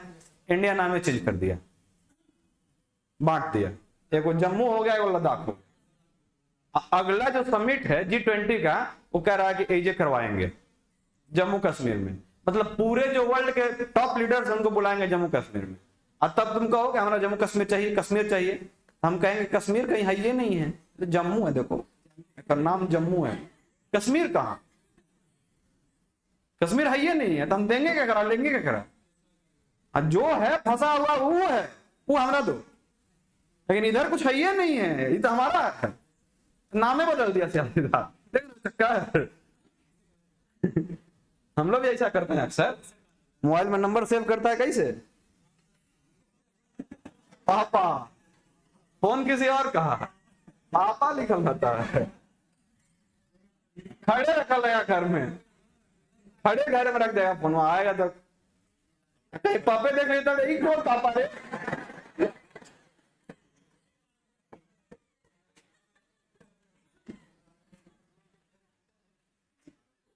भारत में दल रहित लोकतंत्र का किसने सोचा था, आइडिया किसका था? ये था जयप्रकाश नारायण का। जब भारत छोड़ो आंदोलन चल रहा था 1942 में, तब ये हजारीबाग जेल में बंद थे। दीपावली की रात थी, चारों तरफ पटाखे फूट रहे थे। तब तक ये किया कि रस्सी उसी लगा के जेले कूद गए, कूद के भाग गए। फिर ये भूमिगत रह के इस मतलब भारत छोड़ो जो आंदोलन था इसको नेतृत्व भी किए थे। भारत छोड़ो आंदोलन की शुरुआत कहां से हुई थी? मुंबई के ग्वालिया टैंक मैदान से, ठीक है। वहां से 8 अगस्त 1942 को इसकी शुरुआत की गई थी। इसको याद रखेंगे। क्या चीज का ना हरी भारत छोड़ो आंदोलन 1942 में स्टार्ट हुआ। महात्मा गांधी ने इसमें नारा दिया था, करो या मरो का, ठीक है। या तो अपने लिए कर जाओ कुछ, नहीं तो मरना तो निश्चित है, ठीक है। तो आपके लिए भी अभी यही सिचुएशन चल रहा है कि करो नहीं तो मरो। इसके बाद वैकेंसी आने वाली है नहीं, सही बता रहे हैं एकदम। इसके बाद वैकेंसी नहीं आएगी, तो या तो तुम इसको निकाल लो, रेलवे उलवे कुछ नहीं आना है, वो बस इसी साल सब आएगा। मतलब तैयारी अभी से रहेगी तभी निकल पाएगा। और वैकेंसी आएगी, एग्जाम तुरंत होगा, समझ गए। पहले जैसा कुछ नहीं होगा। और 2024 से पहले आपके हाथ में ज्वाइन लेटर होगा। और यदि नहीं मिला तो अपना अपना स्टार्टअप सोच लेना। हम तो सोच लिए हैं। बहुत बढ़िया लिट्टी या चोखा बनाने आता है, कहीं खोल के पड़ जाएंगे। असिस्टेंट रखेंगे, टेंशन मत लो। जब होगा क्या कि जब वैकेंसी ही नहीं रहेगी तो स्टूडेंट नहीं रहेंगे, स्टूडेंट नहीं तो टीचर है, क्या जरूरत है ना। आप हैं तभी हम हैं, ठीक है। आपके बिना हमारा वजूद नहीं, हमारे बिना आपका वजूद नहीं। सब कोई साथ चलेंगे तभी काम हो पाएगा। इसलिए हम दिन रात मेहनत कर रहे हैं। आज रविवार को हमारे पढ़ाने का मकसद बस यही है कि हम घर में बैठ के टाइम नहीं काट सकते, ठीक है। बस आपका सिलेक्शन देखना चाहते हैं और टाइम कम है, मेहनत करेंगे तो हो जाएगा। यहां से हमारा लक्ष्य है ज्यादा नहीं, लेकिन 100 रिजल्ट हम रख रखे हैं। सर को रोज कहते हैं, सर 100 को रिजल्ट यहां से निकाल दिए ना, मजा आ जाएगा। तो सर बोले तो आप लगे ही हैं, देखिए। ठीक, हम देख रहे हैं। सर के पास टाइम की कमी है, मानते हैं, लेकिन हमारे पास पूरा टाइम है। और अभी जो नया क्लासरूम बन जाएगा तब तो मतलब दिन भर बैठा कर रगड़ेंगे। हाँ, मतलब रिजल्ट लेके ही छोड़ेंगे, इसकी गारंटी है। आए नहीं होगा, उसके पिटेंगे, पिटाने के लिए भी तैयार रहेंगे। ये नहीं कि हमारे हमको गुस्सा नहीं आता, ब्राह्मण को गुस्सा नहीं, ऐसा कुछ नहीं आता है गुस्सा भाई। चलो आते हैं इधर। अरे हमेशा आता है गुस्सा। जो गलत काम करे, मतलब जो हमारे नीति के हिसाब से नहीं चलता है ना, हमको उस पर गुस्सा आ जाता है, चाहे माँ बाप है क्यों ना। हमको बहुत गलत लगता है। हमको मम्मी से बात किए हुए हो जाता है छो अठट। हाँ, उनसे फोन करेगी तो पूछेगी, बेटा खाया? ने कहा बना के दे दी, खाया। वो जो ठीक है तो मजबूरी है। सब कोई कहता है कि ठीक है, हम अकेले कहते हैं ना। क्या हुआ? बहुत कुछ हुआ। तो ऐसे काहे बोल रहे हो? तो कहे कहा तो आओ, नहीं आए। हमारे मम्मी पापा एक्चुअली रहते हैं कोलकाता, ठीक है। हम यहाँ गया में रहते हैं, हमको वहाँ मन नहीं लगता है। कोलकाता 2 साल रहे हम, वहाँ हमारी ट्रेनिंग चल रही थी OFB में, मिनिस्ट्री ऑफ डिफेंस में। तो वहाँ भी हम घर पे नहीं रहते थे, वहाँ भी घर से अकेले रोज जाना आना, अपना खाना बनाना, सब कुछ अकेले। क्योंकि घर पर रहने से ना दिमाग शिथिल हो जाता है, आप एक्टिव नहीं रह पाते हैं। कपड़ा धोना है मम्मी धो देगी, खाना मम्मी ला के देगी बेड पे। मैंने 2 दिन भी घर जाते हैं तो मम्मी, है बाबू खा ले, इजे बैठ कर खा ले, हटो चलने दो। ये सारी सुविधाएं जहां मिलने लगती है वहां इंसान शिथिल पड़ जाता है। सुविधा मत लो, सुविधा लोगे तो दिक्कत हो जाएगा। तो दल रहित प्रस्ताव किसने दिया? जयप्रकाश नारायण ने। सार्वजनिक क्षेत्र में विनिवेश को क्या कहते हैं? बहुत इंपॉर्टेंट प्रश्न है, ये आपको हमेशा ध्यान रखना होगा। विनिवेश का मतलब होता है निजीकरण। बाबू एक दौर आया 1991 का, ध्यान से समझना, 1991 का। उस समय हमारे PM थे नरसिम्हा राव। कौन थे? नरसिम्हा राव। और उस समय हमारे वित्त मंत्री थे मनमोहन सिंह। कौन थे? मनमोहन सिंह। मनमोहन सिंह ऐसे मंत्री रहे हैं, मतलब ये वित्त मंत्री भी रहे हैं, प्रधानमंत्री भी रहे हैं, RBI के गवर्नर भी रहे हैं। तो इनके कार्यकाल में 1991 में LPG 3 चीजें आई। क्या क्या आया? एलपीजी। एल मतलब होता है लिबरलाइजेशन, ध्यान समझना, एल मतलब लिबरलाइजेशन, पी मतलब होता है प्राइवेटाइजेशन और जी मतलब होता है ग्लोबलाइजेशन। इन तीनों का मतलब क्या है समझेंगे। लिबरलाइजेशन का मतलब होता है जिसको हम लोग हिंदी में कहते हैं कुछ उदारीकरण। मतलब सरकार यदि किसी स्टार्टअप के लिए या फिर किसी कंपनी के लिए बहुत सारे रूल्स बना के रखती है कि आप यहाँ पे कंपनी डालेंगे तो आपको ये रूल्स को फॉलो करना पड़ेगा। तो जब उदारीकरण का दौर आया तो उसमें कुछ छूट दिया गया कि ठीक है आप कंपनी स्थापित कीजिए। तो मान लीजिए कंपनी यहाँ भी स्थापित है तो उसका एक रूल होता है कि आप यहाँ के लोकल जो नागरिक होंगे इनका कुछ पैसा अपने कंपनी में इन्वेस्ट करेंगे। मतलब जो पैसे वाले हैं वो अपना पैसा इन्वेस्ट करेंगे कंपनी में। जो लोग कामगार हैं, वर्कर्स, उनको आप काम देंगे। और उसी के तहत एक रूल और है कि आप यहाँ के जितने युवा बच्चे होंगे उनको स्किल भी डेवलप करेंगे, उनको सिखाएंगे, ठीक है। और उसी के तहत जो अभी कार्यक्रम चल रहा है ना स्किल इंडिया, तो हर एक फैक्ट्री के कुछ सर्टेन % सीट्स पे आपका सिलेक्शन होता है ये करने के लिए, अप्रेंटिसशिप करने के लिए, मतलब आपका स्किल सिखाया था। क्यों? क्योंकि ये सरकारी रूल है कि आप यदि कंपनी चला रहे हैं तो आपको ये चीज फॉलो करने पड़ेंगे। तो कुछ कंपनियों को इससे आपत्ति था कि हम वर्कर रखेंगे कि ये लोग खटाएंगे, हमारा काम कैसे होगा वगैरह वगैरह। तब उस समय उदारीकरण में कुछ छूट दिया, कहते ठीक है तुम 100 को नहीं सिखा सकते तो 20 को सिखाओगे ना, 50 को सिखाओगे ना, कुछ तो मानो हमारा बात। हम कुछ अपनी तरफ से छोड़ रहे हैं, कुछ तुम बढ़ो कुछ हम बढ़े, फिर दोनों हाथ पकड़ेंगे और साथ जीवन भर चलेंगे। ये दौर रहा था उदारीकरण का। तब उस समय एक रूल और आया, उसको बोलते हैं प्राइवेटाइजेशन। प्राइवेटाइजेशन में क्या होगा कि सरकार का स्वामित्व जिस कंपनी में जितना अधिक था, सरकार ने कहा कि यदि इसमें हम थोड़ा सा प्राइवेटाइजेशन करते, जैसे अभी हाल ही में आपने सुना होगा LIC के बारे में। LIC का पूरा स्वामित्व था इंडिया के, मतलब सरकार के पास। सरकार ने कहा कि इसका पूरा कैलकुलेशन करो, कितना 1000 करोड़ की पूरी कंपनी है और उसका सर्टेन एक रेशियो जो है, जैसे मान लीजिए हम मानते हैं कि LIC मान लो 100 रुपया टोटल का कंपनी था, तो सरकार ने कहा कि इसका 10%, कितना रुपया, 10 रुपया को एक पैसा का बॉन्ड बना के या एक रुपया का बॉन्ड बना के, मान लो 1 रुपया का बॉन्ड बनाते हैं तो 10 को बॉन्ड होगा और 10 बॉन्डों को 10 लोग में बेचो शेयर के रूप में, ताकि लोग भी उस कंपनी के हिस्सेदार बने। तब कहा गया कि सर 100 रुपया है, 10 रुपया के बनाए और 1 रुपया में बेच देता, हमारा फायदा। अरे ना, ऐसे नहीं, 1 रुपया का हुआ ना, अब एक तुम 3 रुपए में बेचो, लेना है तो लो, ना तो लेने के लिए दूसरा तैयार है। देखो 3 रुपए में जब 30 रुपया आएगा ना, तो पहले 100 था, निकाला 10, यहाँ से 20 और बढ़ गया, 120 रुपया ना होगा टोटल। तो कहा कि ऐसे पैसा जुटा सकते हैं। कहते वो घाटा है ना, लोग भी इसके हिस्सेदार हो गए। हाँ बोला हमको भी कमाने दो, लोग को भी कमाने दो। ये होता है प्राइवेटाइजेशन। तभी सरकार ने रेलवे में भी लगा दिया और बाकी बहुत सारी कंपनियां हैं जिसमें प्राइवेटाइजेशन का दौर चल रहा है। लोग विरोध इसलिए कर रहे हैं, इसका मात्र एक कारण है कि अब लोगों को इस कंपनियों में जाकर काम करना पड़ेगा। लोगों के मन में एक भावना है कि सरकारी नौकरी मतलब ठाट से पैसा, जाओ ऑफिस में सूतो पैसा लेके आओ। हमने देखा है, हाँ हमने देखा, हम जहां पे ट्रेनिंग ले रहे थे तो जो बड़े टेक्नीशियंस थे वो आते थे, आने के साथ उन्होंने काम करता था कि अपने बैग में एक बढ़िया बिरयानी का पैकेट, 1 बोतल ठंडा लेके आएंगे। और सबसे पहले आते आते पटरी लगाएगा, चदरा डालेगा, तकिया में हवा भरेगा, रख के लेट गया। हम लोगों से बाबू वो देखो तो वो पार्ट है उसको बना देना, इधर बैरल रखा हुआ इसको छेद कर देना, इधर AK-47 का ये हो रहा है सेगमेंट हो रहा है, पूरा सेटलमेंट हो रहा है, इसको कर देना, पिस्टल वहां गंदा पड़ा उसको साफ कर देना। मैंने ऐसा काम बता दिया पूरा ये काम तुम कर दो। आपने चादर टांग को सो गया। दोपहर हुआ, दोपहर तक निकाल दे, दोपहर के बाद पूछेगा हुआ, अरे सर ये गड़बड़ा गया, ये वो टूट गया बीच से, अरे इसको डाल दो, कूड़ा में डाल दो। देख रहे हो एगो तो काम नहीं किया, गलती उस पर कोई दिक्कत नहीं, कूड़ा में डाल दो, ज्यादा सरकार का ना, तो सरकार देखेगी इतना घाटा हो रहा है सीधे प्राइवेट कर दो। तब उसको कहो कि यदि आप काम करेंगे तो आपको 40,000 सैलरी हो तो देंगे नहीं, ऊपर से आपको इंसेंटिव देंगे।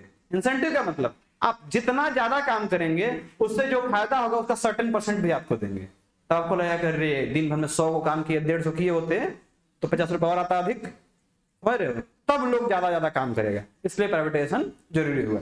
अब बात करते हैं ग्लोबलाइजेशन की, वैश्वीकरण। वैश्वीकरण का मतलब होता है कि एक चीज यदि भारत में बन रहा है, इसको हम बड़ा से बड़ा मार्केट कैसे दे सकते हैं। जैसे मान लीजिए हम यहाँ पे कपास उगाएं उससे कपड़ा बनाए, सूती वस्त्र। और सूती वस्त्र की मांग, मान लो किसी ऐसे देश में बहुत ज्यादा, जैसे अफ्रीका के जो देश है वहां गर्मी ज्यादा होती है, वहां के लोग इसको ज्यादा पहनना पसंद करेंगे, तो वहां पे मांग इससे ज्यादा है। और मान लो यहाँ पे मांग कम हो, यदि मान के चलें तो हमें क्या चाहिए, एक बड़ा सा मार्केट चाहिए। हम जाके वहां से टच करेंगे, वहां के सरकार से बात करेंगे और वहां पे कहेंगे कि हमारा माल यहाँ से बनेगा कपड़ा और आके आपके देश में बेचाएगा। ठीक है, इसको कहते हैं ग्लोबलाइजेशन। अभी भी चल रहा है ग्लोबलाइजेशन का दौर, बस इसमें सेवा क्षेत्र ज्यादा आगे बढ़ रहा है। हम लोग इंडिया में बैठे बैठे, हमारी जो कंपनियां हैं विप्रो, इन्फोसिस वगैरह वगैरह, अमेरिका की फाइल्स को इंडिया में रेडी कर रही है और यहां से भेज रही है। इंडिया में 1.5 मिलियन, समझ लीजिएगा, 1.5 मिलियन से भी अधिक इंजीनियर्स जो हैं वो अपना नौकरी छोड़ के फ्रीलांसिंग कर रहे हैं विदेश के लिए। फ्रीलांसिंग का मतलब होता है कि मान लो हमारे पास कोई स्किल है, जैसे हम वीडियो एडिटिंग करना जानते हैं, तो हम यहाँ से एक साइट है अपग्रेड करके, और भी बहुत सारी साइटें हैं, उस पर लिख देंगे, अपना प्रोफाइल बना देंगे, क्या है मैं video editor, now I am free for any work, मेरा रेट इतना है, पर 5 मिनट के वीडियो का इतना इतना लेते हैं, ये हमारा एक डेमो वीडियो है, इसको डाल देंगे। तो जो जिस किसी को एडिटिंग करवाना होगा अपने वीडियो का, वो यहाँ प्रोफाइल देखेगा, हमारी वीडियो उसको एडिटिंग पसंद आएगी तो हमको वो टच करेगा, ठीक है, हमको मैसेज करेगा हमारा एडिट कर दीजिए, फिर उससे हम पैसा लेंगे, उसको एडिट करके दे देंगे। तो काम हो रहा है अमेरिका का, कर कौन रहा है, इंडिया से। तो ये होता है ग्लोबलाइजेशन, मतलब हम लोग पूरे विश्व से जुड़ गए हैं। इसी के तहत अभी पूरे इंडिया में भारत नेट का काम चल रहा है। भारत नेट के तहत हर एक गांव को ऑप्टिकल फाइबर से जोड़ना है, और बिहार एक अलग अपना कचरा कैले है पिछले 2-3 साल से, ये भी कह रहा है कि हर घर फाइबर योजना। दिखेगा फाइबर कहीं नहीं, लेकिन कागज पे रेडी है।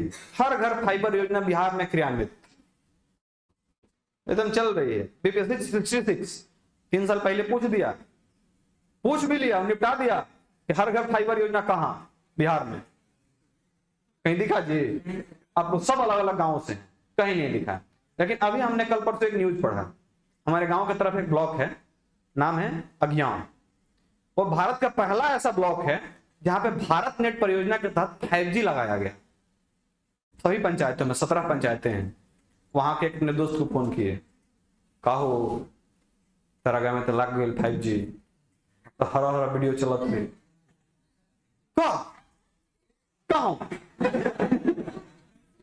हाँ कैसे, अरे लगैले ये सब देखो कहाँ चलता, ये सब स्कूल पर, पोस्ट ऑफिस, स्कूल में चला था। अभी हम बोल रहे थे 5 मिनट में जाके मास्टर का कॉलर पकड़ लिया, पासवर्ड बताओ। बोले अरे पासवर्ड उसवर्ड नहीं है, फाइबर आया है, इथरनेट से चल, अरे कुछ छोड़ दे चले हमरा बताओ। बोले गजब हाल है। तो सरकार ने वहां पायलट प्रोजेक्ट के तहत लगाया, तो याद रखिएगा आप कि भारत ने पहला प्रखंड जहां पे भारत नेट परियोजना के तहत नेट लगाया गया, तो वो प्रखंड का नाम है अज्ञान। कहाँ है? बिहार के भोजपुर जिले में, ठीक है, अज्ञान प्रखंड का। हाँ तो इसलिए लगाया गया कि मतलब यहाँ पे नेट मतलब बढ़िया से चले। और अभी क्या किया गया कि वहां पे 400-500 सब्सक्राइबर जोड़े गए, हर एक सब्सक्राइबर से 500 रुपया लगभग लिया जा रहा है कि आप इसको एक्सेस कीजिए। तो खास करके जितने स्कूल के टीचर हैं, जितने पीडीएस दुकानदार हैं, जितने बैंकर हैं, उन सबको जबरदस्ती दिया जा रहा है। मतलब तुम पीडीएस दुकानदार हो, कोटा बांटने वाले, तो तुमको लेना ही पड़ेगा। क्या है? तुम जो मशीन चला रहे हो, लोग से अंगूठा लगवा रहे हो, तो तुम्हारा मोबाइल का टावर गबड़ा जाता है, तो तुम ही लगवाओ जबरदस्ती 500 दो, और चेक करके बताना 2 महीना में कि कैसे चल रहा है। अजीब स्थिति है भाई। तो कह देगा तुम्हें ना, हाँ ठीक है चल रहा है, बाकी पैसा मत दो। ये चीज समझ में आई आपको? ग्लोबलाइजेशन, विस्तारीकरण वगैरह, ठीक है। बढ़ते हैं आगे। 1991 की ये बात थी, ग्लोबलाइजेशन, एलपीजी। ठंडे पानी की तुलना में गर्म पानी क्यों साफ करता है ज्यादा? पृष्ठ तनाव की वजह से। सही है। देखो, पृष्ठ तनाव का मतलब क्या समझना, यदि तनाव ज्यादा रहेगा तो चीजें खींच करके आपस में सटी रहेंगी, समझ गए? जैसे चाय आप ले लिए, चाय बना बढ़िया सा, दूध डाल के उसको 5 मिनट रख दिए, 5 मिनट रख दिए, उसके ऊपर से एक छाली आ जाता है, और छलिया पे गिर जाए मक्खी, मक्खियां छलिए पे तैरते रहती है, नीचे नहीं जाती। जानते हैं क्यों? पृष्ठ तनाव वहां काम कर रहा है। वो छाली जो है कस के पकड़े हुए हैं, पृष्ठ तनाव वहां पे बना हुआ है, और जैसे जैसे चाय ठंडा होगा पृष्ठ तनाव ज्यादा होते जाएगा, और पृष्ठ तनाव ज्यादा हो मतलब कस के पकड़ ले, मक्खी को डूबने ही नहीं दे रहा है, तराई है। और में कोनो ज्यादा पियकड़ होता है, चाय के जैसे उठाता मक्खिया फेंक के पी जाता है, हटाओ मक्खियों के गिरा दिया, होती चाय दे ले हो। देखो जगह जगह की मतलब महानता है। यदि वही मक्खी एक बड़े से घी के जार में गिर जाती तो वहां पे दोष नहीं था, वहां पे मक्खी को निकालते फेंकते, घी काम लायक है। लेकिन एक कप चाय है जिसका कीमत 5 रुपया है, उसमें यदि मक्खी गिर गई क्या 5 रुपया फेंको। बहुत स्टैंडर्ड क्वालिटी हम मेंटेन करते हैं, समझ रहे हो मामला। अपनी वैल्यू इसी तरह से बढ़ानी है। अभी जिसका नौकरी लग गया है या फिर मेरिट लिस्ट में नाम आ गया है, वो किसी शादी वाले घर में जाता है ना तो ध्रुव तारे की तरह चमकता है। मतलब जैसे वो घर में, अरे भाई आई कुर्सी लगाओ, खाटी लगाओ, चौकी लगाओ, इन्हें पेट दे, इन्हें बिछौना दे, इन्हें तकिया दे, पकौड़ा खाई का खाई फलना डेम का सब कुछ। एगो तुम जाओ आगे लाओ, तेरे बाजार चल जाता, कैसे जाएंगे? पैदल चल जाए, मैं तारा से जवान नहीं, तो हम पैदल चल जाते रहे। मैंने साइकिलों पूछा नहीं जा रहा। वो यदि कह दे कि हमारा तेरे बाजार जाके भाई सेंट के सीसी खरीदे, गांव में सामान का आएगा, अरे कौना तो गाड़ी ले ले, तेल भरवा दिए ले जा, आराम से जाइयो, धीरे धीरे जाइयो, टाइम लगे कोनो बात नहीं है, आराम से। समझ गए? ये स्थिति है। तो आपको नौकरी जब ले लेंगे ना, ये इतना बढ़िया फील होगा, मत करो। अभी हमारे को भाई फोन किया था कि हमारा ब्याह बा, तो करो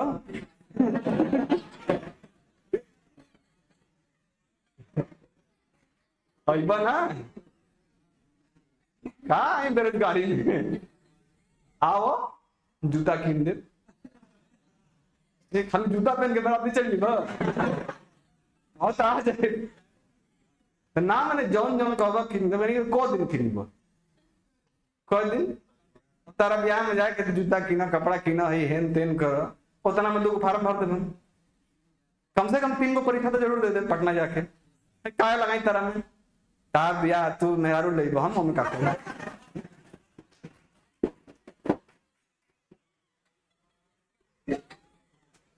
तब कल आए थे गया, वो कल आए थे बोध गया, स्कूल के मास्टर हैं। आजकल सरकारी स्कूल से बसें आ रही हैं घूमने के लिए बच्चों को लेके, तो सरकारी स्कूल में मास्टर हुए तो अपने बच्चों को लेके आए थे, हमारा फोन नहीं किए। हम रात को फोटो देखे स्टेटस में, नहीं तो आके चल गई लो, तो हाँ क्या करी तू अपना बिजी रहता ना, ठीक बा। तो ये स्थिति चल रही है, बेरोजगार का कहीं पूछ नहीं है, इसलिए आपको मेहनत करना ही होगा। तो यहाँ पे हम बात कर रहे थे पृष्ठ तनाव की। पृष्ठ तनाव में क्या होता है कि जैसे जैसे तनाव ज्यादा रहेगा वो चीजों को उसके अंदर डूबने नहीं देगा, उसका विस्तार ज्यादा नहीं होगा। और जब कपड़ा गंदा है तो उसके अंदर तक मैल घुसा हुआ है, एकदम अंदर रग रग में मैल घुस गया है, उसको खींच के निकालना है। मतलब पानी ज्यादा फैले, ज्यादा अंदर तक घुसे तब ना मैल निकाल के लाए। जैसे वो 50 देखते होंगे, धोते जाओ धोते जाओ धोते जाओ, अंदर तक के मैल को निकालते। कैसे? वो जिसे फैलेगा चारों तरफ मैल खींच के लाएगा, वही काम यहाँ पे अप्लाई हो रहा है। जब पानी गर्म है तो पूरा पानी कपड़ा के अंदर अंदर तक फैलेगा, वहां से मैल को निकाल के लाएगा। आज जैसे ही पानी ठंडा गया, अब वो अंदर तक घुसेगा नहीं, क्यों? क्योंकि उसका पृष्ठ तनाव बढ़ गया। अब पृष्ठ तनाव बढ़ गया तो वो अंदर तक नहीं जाएगा, तो मैल को कम साफ कर पाएगा। समझ गए मामला? ये वजह होती है। अब आपको एक चीज और पूछ रहे हम कि मच्छर जो पानी पे तैरता है वो किस वजह से तैरता है? पृष्ठ तनाव की वजह से। अच्छा, जहाज जो पानी पे तैरती है, कह दो पृष्ठ तनाव। ये दिक्कत है। देखो ध्यान से समझना, जब हल्की चीजें पानी पे तैर रही हैं, हल्की चीजें पानी पे तैर रही है जिसका डेंसिटी पानी के डेंसिटी से कम है, तो समझना कि वो पृष्ठ तनाव की वजह से तैर रही है। और जिसका डेंसिटी ज्यादा है और फिर भी तैर रहा है, तो वहां प्लावन बल काम कर रहा है। और नियम किसका काम कर रहा है? आर्किमिडीज का सिद्धांत। आर्किमिडीज ने कहा कि यदि किसी द्रव में किसी वस्तु को अंशतः या पूर्णतः डुबाया जाए तो नीचे से एक फोर्स लगता है, बायंट फोर्स उसको कहते हैं, प्लावन बल, जिस वजह से उसको वो तैरते रहता है। क्यों? क्योंकि उसका सरफेस एरिया ज्यादा होता है, जिस वजह से तैर पाता है। ठीक है, तो पानी वाली नाव आर्किमिडीज के सिद्धांत पर चलती है और नीचे से प्लावन बल को उठाए रखता है और तब उसका सरफेस एरिया ज्यादा होता है, इसलिए वो हाँ ना ना, कहीं भी जहां भी ज्यादा फ्लो हो रहा है वहां पृष्ठ तनाव नहीं होगा। जहां पानी खड़ा रहता है ना, पृष्ठ तनाव वहां होता है। नदी में मच्छर नहीं मिलेगा, तालाब में मच्छर मिलेगा। हाँ, नदी के किनारे जहां पे पानी का फ्लो नहीं है, पानी सटा हुआ है, वहां पे मच्छर हो जाता है। ठीक है, तो अभी क्यों होता है, क्योंकि पानी में के ऊपर में पृष्ठ तनाव हो गया वहां पे काई हुई लगने की वजह से, जिससे उसका अंडा जो ऊपर से तैर रहा है, और तैर रहा है तो बच्चा उसका जन्म लेगा, चलेगा 2 दिन तो उसका जीवन नहीं होता है, और 2 दिन में आपके पास ऐसे आएगा।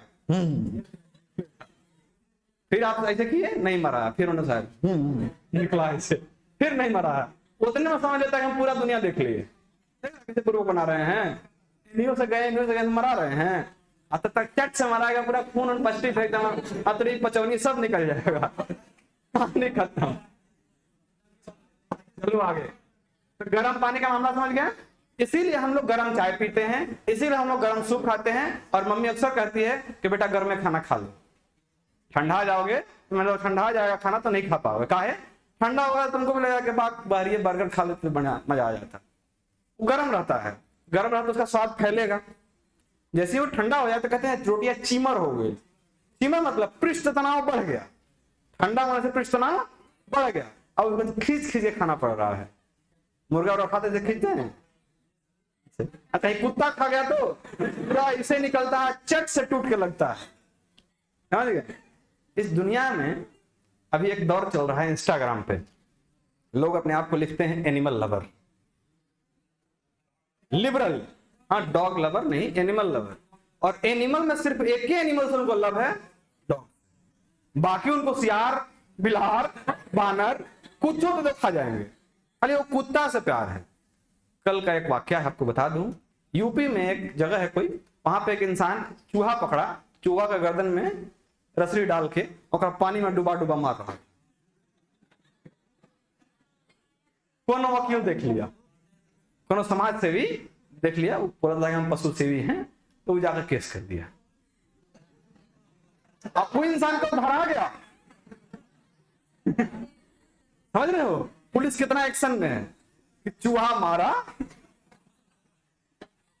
वो केस कर दिया, केस ले भी लिया, धर के ले भी गया। और सबसे अजीब बात समझो तो उस चूहा को निकाल के ले जाकर पोस्टमार्टम भी हुआ। इंसान मर जाए कोई पोस्टमार्टम करने वाला नहीं है, चूहा का पोस्टमार्टम हो रहा। ऐसी सही घटना हम बता रहे हैं। आप जाके आज सर्च करना गूगल पे कि चूहा मारने केस में किसी को गिरफ्तार किया गया कि नहीं, चलेगा न्यूज में। अरे हम सोच रहे थे कि भाई बतना इतना एक्शन में यदि आ जाए पुलिस, समझ रहे हो। चलिए आगे बढ़ाते हैं बाबू बात को। जब किसी गैस को सम्मानित दाब नहीं, समान दाब कर सकते हैं, दाब समान रहे और तब उसमें रखकर विद्युत विसर्जन दिया जाता है, तब ऋणात्मक इलेक्ट्रोड से उत्पन्न किरणों को क्या कहते हैं? उसको कैथोड कहते हैं। यह कैथोड किरणें ऋणात्मक इलेक्ट्रोड से निकलती है और वहां से धनात्मक की ओर जाती है।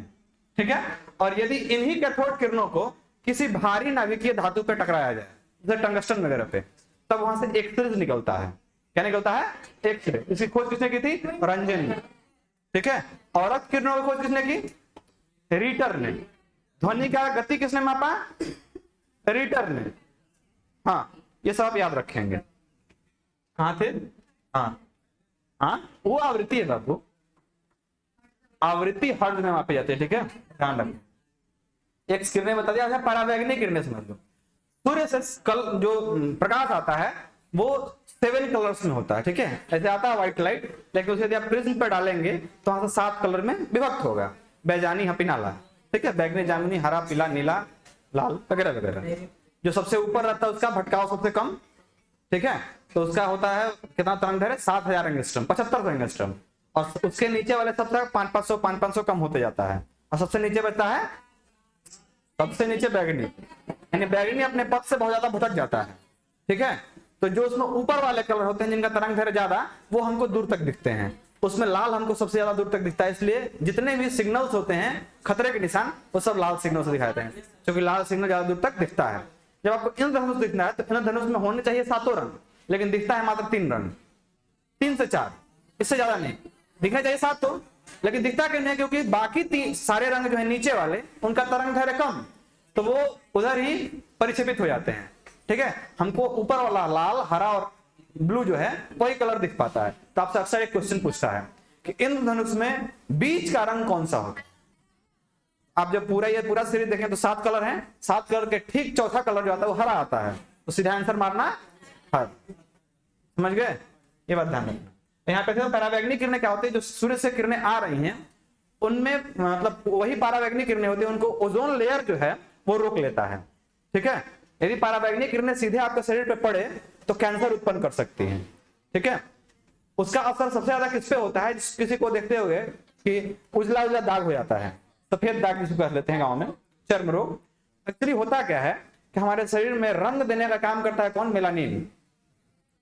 जिसमें मेलानिन की अधिकता है वो काला रहेगा, माने हमारा ऐसा आदमी, समझ गए। मेलानिन ज्यादा गोरा जो ओकरा मेलानिन कम है, और जिसमें मेलानिन कम उसमें जो सूर्य से किरणें आ रही हैं उसका असर उस पर ज्यादा होना है, उसको तुरंत चर्म रोग का कोई ना कोई शिकार बना देगा, समझ गए। हाँ, वो जो परावैंगनिक किरणें आती हैं वो सबसे ज्यादा अटैक किसको करती हैं, जो गोरे लोग होते हैं। और गोरे में खास करके उसको तो गोरा और ऊपर से कहीं उजला दाग हो जाए, सफेद दाग, तो जहां पर सफेद दाग होता है वहां पे एकदम से वो मेलानिन होता ही नहीं है, मेलानिन की कमी हो गई, इस कारण से वो गोरा हो गया। और ऊपर से सफेद दाग हो जाता है, एकदम में वहां मेलानिन है ही नहीं है।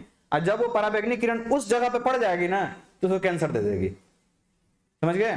इसलिए वो लोग बच के रहता है। कई बार आप गांव में देखेंगे उसके लिए वो मस्तानी लगा रहेगा, चुपचाप चादरा तान के पड़ा रहेगा। इसीलिए गांव के पहले के लोग जो थे वो शादी ब्याह में देखने जाते थे घर द्वार, अब घूम घूम देखता था। लड़का के बाप जाएंगे तो लड़की का शादी हो रहा है तो लड़की के बाप जाएंगे, लड़की का एगो भाई जाएगा, एगो बड़ा भाई एगो छोटा भाई। छोटका भाई का काम रहता था घर में घुस के देखना, रूम में रूम झांक के देखेगा कहीं कोनो बूढ़ा बूढ़ी दबल तो ना है। इससे स्ट्रक्चर पता चलता है आपके घर का, कि यदि आपके घर में किसी बुजुर्ग का कद्र नहीं हो रहा है, मतलब हमारी भी बहन का शादी होगा, ये भी किसी दिन बूढ़ी होगी, तो आपके यहाँ का कल्चर है कि कद्र नहीं करना, तो इसका भी कद्र नहीं होगा, समझ रहे हो। इसलिए वो छोटका भैया जो था घूम घूम देखता है। अब बड़का भैया द्वार पर देखता है कि जमीनिया, तो हमारे गांव तरफ ऐसे पूछा था जमीन के कर, तो सब कहता था ये जितना दूर दिख रहा है ना, ये हमारे यहाँ पुदीना की खेती करते थे, है कुछ नहीं लेकिन पुदीना की खेती 52 बीघा में बताएगा अजीब हाल। तो वही, हाँ जाइए जिसका क्लास हो जाएगा। अभी हम लोग इधर संधि वगैरह पढ़ने वाले हैं। हाँ पढ़ाएंगे भाई, थोड़ा शांत हो जाने दो, माहौल शांत हो जाने दो। अभी आपके लिए बहुत कुछ है हमारे पास। देखिए इधर तो कैथोड किरणें समझ में आई। अब थोड़े से तेज निपटाते हैं। कह रहा है कि जुलाई 2022 में पढ़ने वालों को कहाँ भेजा गया, बांग्लादेश। किस कंपनी ने स्टार्टअप स्कूल इंडिया को लॉन्च किया, गूगल के सीईओ सुंदर पिचाई। भारत में सबसे अधिक आर्द्रभूमि कहाँ पे है, ध्यान से सुनना बहुत जरूरी चीज है। अभी सबसे अधिक क्वेश्चन आ रहे हैं आर्द्रभूमि से आ रहे हैं। ये कन्वेंशन बाबू साइन हुआ था ईरान का एक जगह है रामसर, ध्यान से सुनना इस इन्फॉर्मेशन को। ईरान का एक जगह है रामसर जहां पे 2 फरवरी 1971 को एक कन्वेंशन साइन किया गया। नाम क्या रहा, रामसर कन्वेंशन को कहा गया, क्योंकि वो रामसर जगह पे हुआ था। अब बातें कोई नहीं करेगा, ध्यान से सुनेंगे आप लोग। रामसर जगह पे कन्वेंशन हुआ कब, 2 फरवरी 1971 को। इसीलिए हम आर्द्रभूमि दिवस भी मनाते हैं 2 फरवरी को, ठीक है। लेकिन आपको एक बात और समझना चाहिए कि जब ये साइन हुआ उस समय इंडिया इसमें शामिल नहीं हुआ। इंडिया किसी चीज को पहले परखता है कि कौची का बना दिया, सही है कि नहीं है। और उस समय के जो प्रधानमंत्री थे उस समय जो भी थे वो लोग बड़ा सोच विचार के कदम चलते थे। 1971 के आसपास का टाइम हमें लगता है कि इंदिरा गांधी का सरकार उस समय रहा होगा। तो हमारा इंडिया जो था इसमें पार्टिसिपेट किया 1982 में। 1 फरवरी 1982 को इंडिया साइन करके इसके अंदर आया। तब तक ये चलाता रहा। अच्छा देखिए, 2 फरवरी 1971 को इस पे साइन हुआ, लेकिन अमल में लाया गया 1975 से। मतलब 4 वर्ष के वो साइन करवाया गया घूम घूम के। ए तू रह आओ, तू रह तू साइन करो साइन करो, ऐसे करके सारे देशों को मिलाया गया। इसमें होता क्या है ध्यान समझिएगा कि जिस देश में ऐसे जगह को देखा जाता है, हर एक देश में जहां पे सालों भर पानी लगा रहता हो ना, कहीं पे भी मान लो बरसात का पानी, नलका का पानी, कहीं से पानी आके यदि लग रहा है, या फिर वो भूमि दलदली भूमि हो, उस तरह के भूमियों को चिन्हित करके और इसके अंदर उसका नामकरण किया जाता है, ठीक है। वो उसको एक डेवलपमेंट किया जाएगा इस तरह से, जैसे मान लो कहीं पे दलदली भूमि है तो वहां कमल का पूरा गार्डन लगवा दो, बस लोग देख सकें। कहीं पे थोड़ा सा पानी है तो उसमें मछली पालन करवा दो, कुछ अलग तरह की मछलियों को, मतलब इसके लिए उसको डेवलप किया जा रहा है, ठीक है। तो इससे मतलब जो फॉरेस्ट डिपार्टमेंट है, जो हमारा इन्वायरमेंट डिपार्टमेंट है, वो सारा लोग मिल के इसमें काम कर रहा होता है। तो अभी इंडिया में 54 साइट्स को चिन्हित किया गया है, ध्यान रखना, ये पूछ रहा है कितने साइट्स हैं अभी। 2022 तक 54 साइट्स को इसमें शामिल किया गया है। और सबसे ज्यादा पूछा जा रहा है कि सबसे ज्यादा किस राज्य में, तो सबसे ज्यादा तमिलनाडु में 14 साइट्स हैं। उसके बाद आता है यूपी 10 साइट्स, ठीक है, 10 साइट है यूपी के, 14 साइट है कहां के, तमिलनाडु के। पूरे इंडिया में कितना, 54। इंडिया शामिल कब हुआ, 1982। रामसर कन्वेंशन हुआ कब, 1971। अमल में कब लाया गया, 75। कितनी बातें याद हो गई। देखो याद ना हो उससे कोई दिक्कत नहीं, बस सुनते रहोगे ना, तो जब ऑप्शन आएगा तो मार दोगे। कितना हमें विश्वास है आप पे कि जिस घोड़े को हम तैयार करके भेज रहे हैं वो रेस में जीतेगा, ठीक है। ये जो वर्दी है ना, ये सबके नसीब में नहीं होती है। तुम पढ़ लिख के कलेक्टर बन जाओगे, कमिश्नर बन जाओगे, और तुम्हारे अंदर यदि जज्बात होगा, क्षमता होगा, तो प्राइम मिनिस्टर बन जाओगे। लेकिन जब तक ये 56 इंच का सीना नहीं रहेगा तब तक आपके दफ्तर पे वर्दी नहीं चढ़ेगी।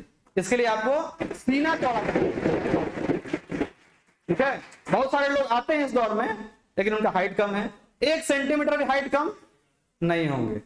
सीना चाहिए 80, फुला के होना चाहिए 85, नहीं हुआ तो भी छटेंगे। तो ये सब कोई नहीं कर सकता है।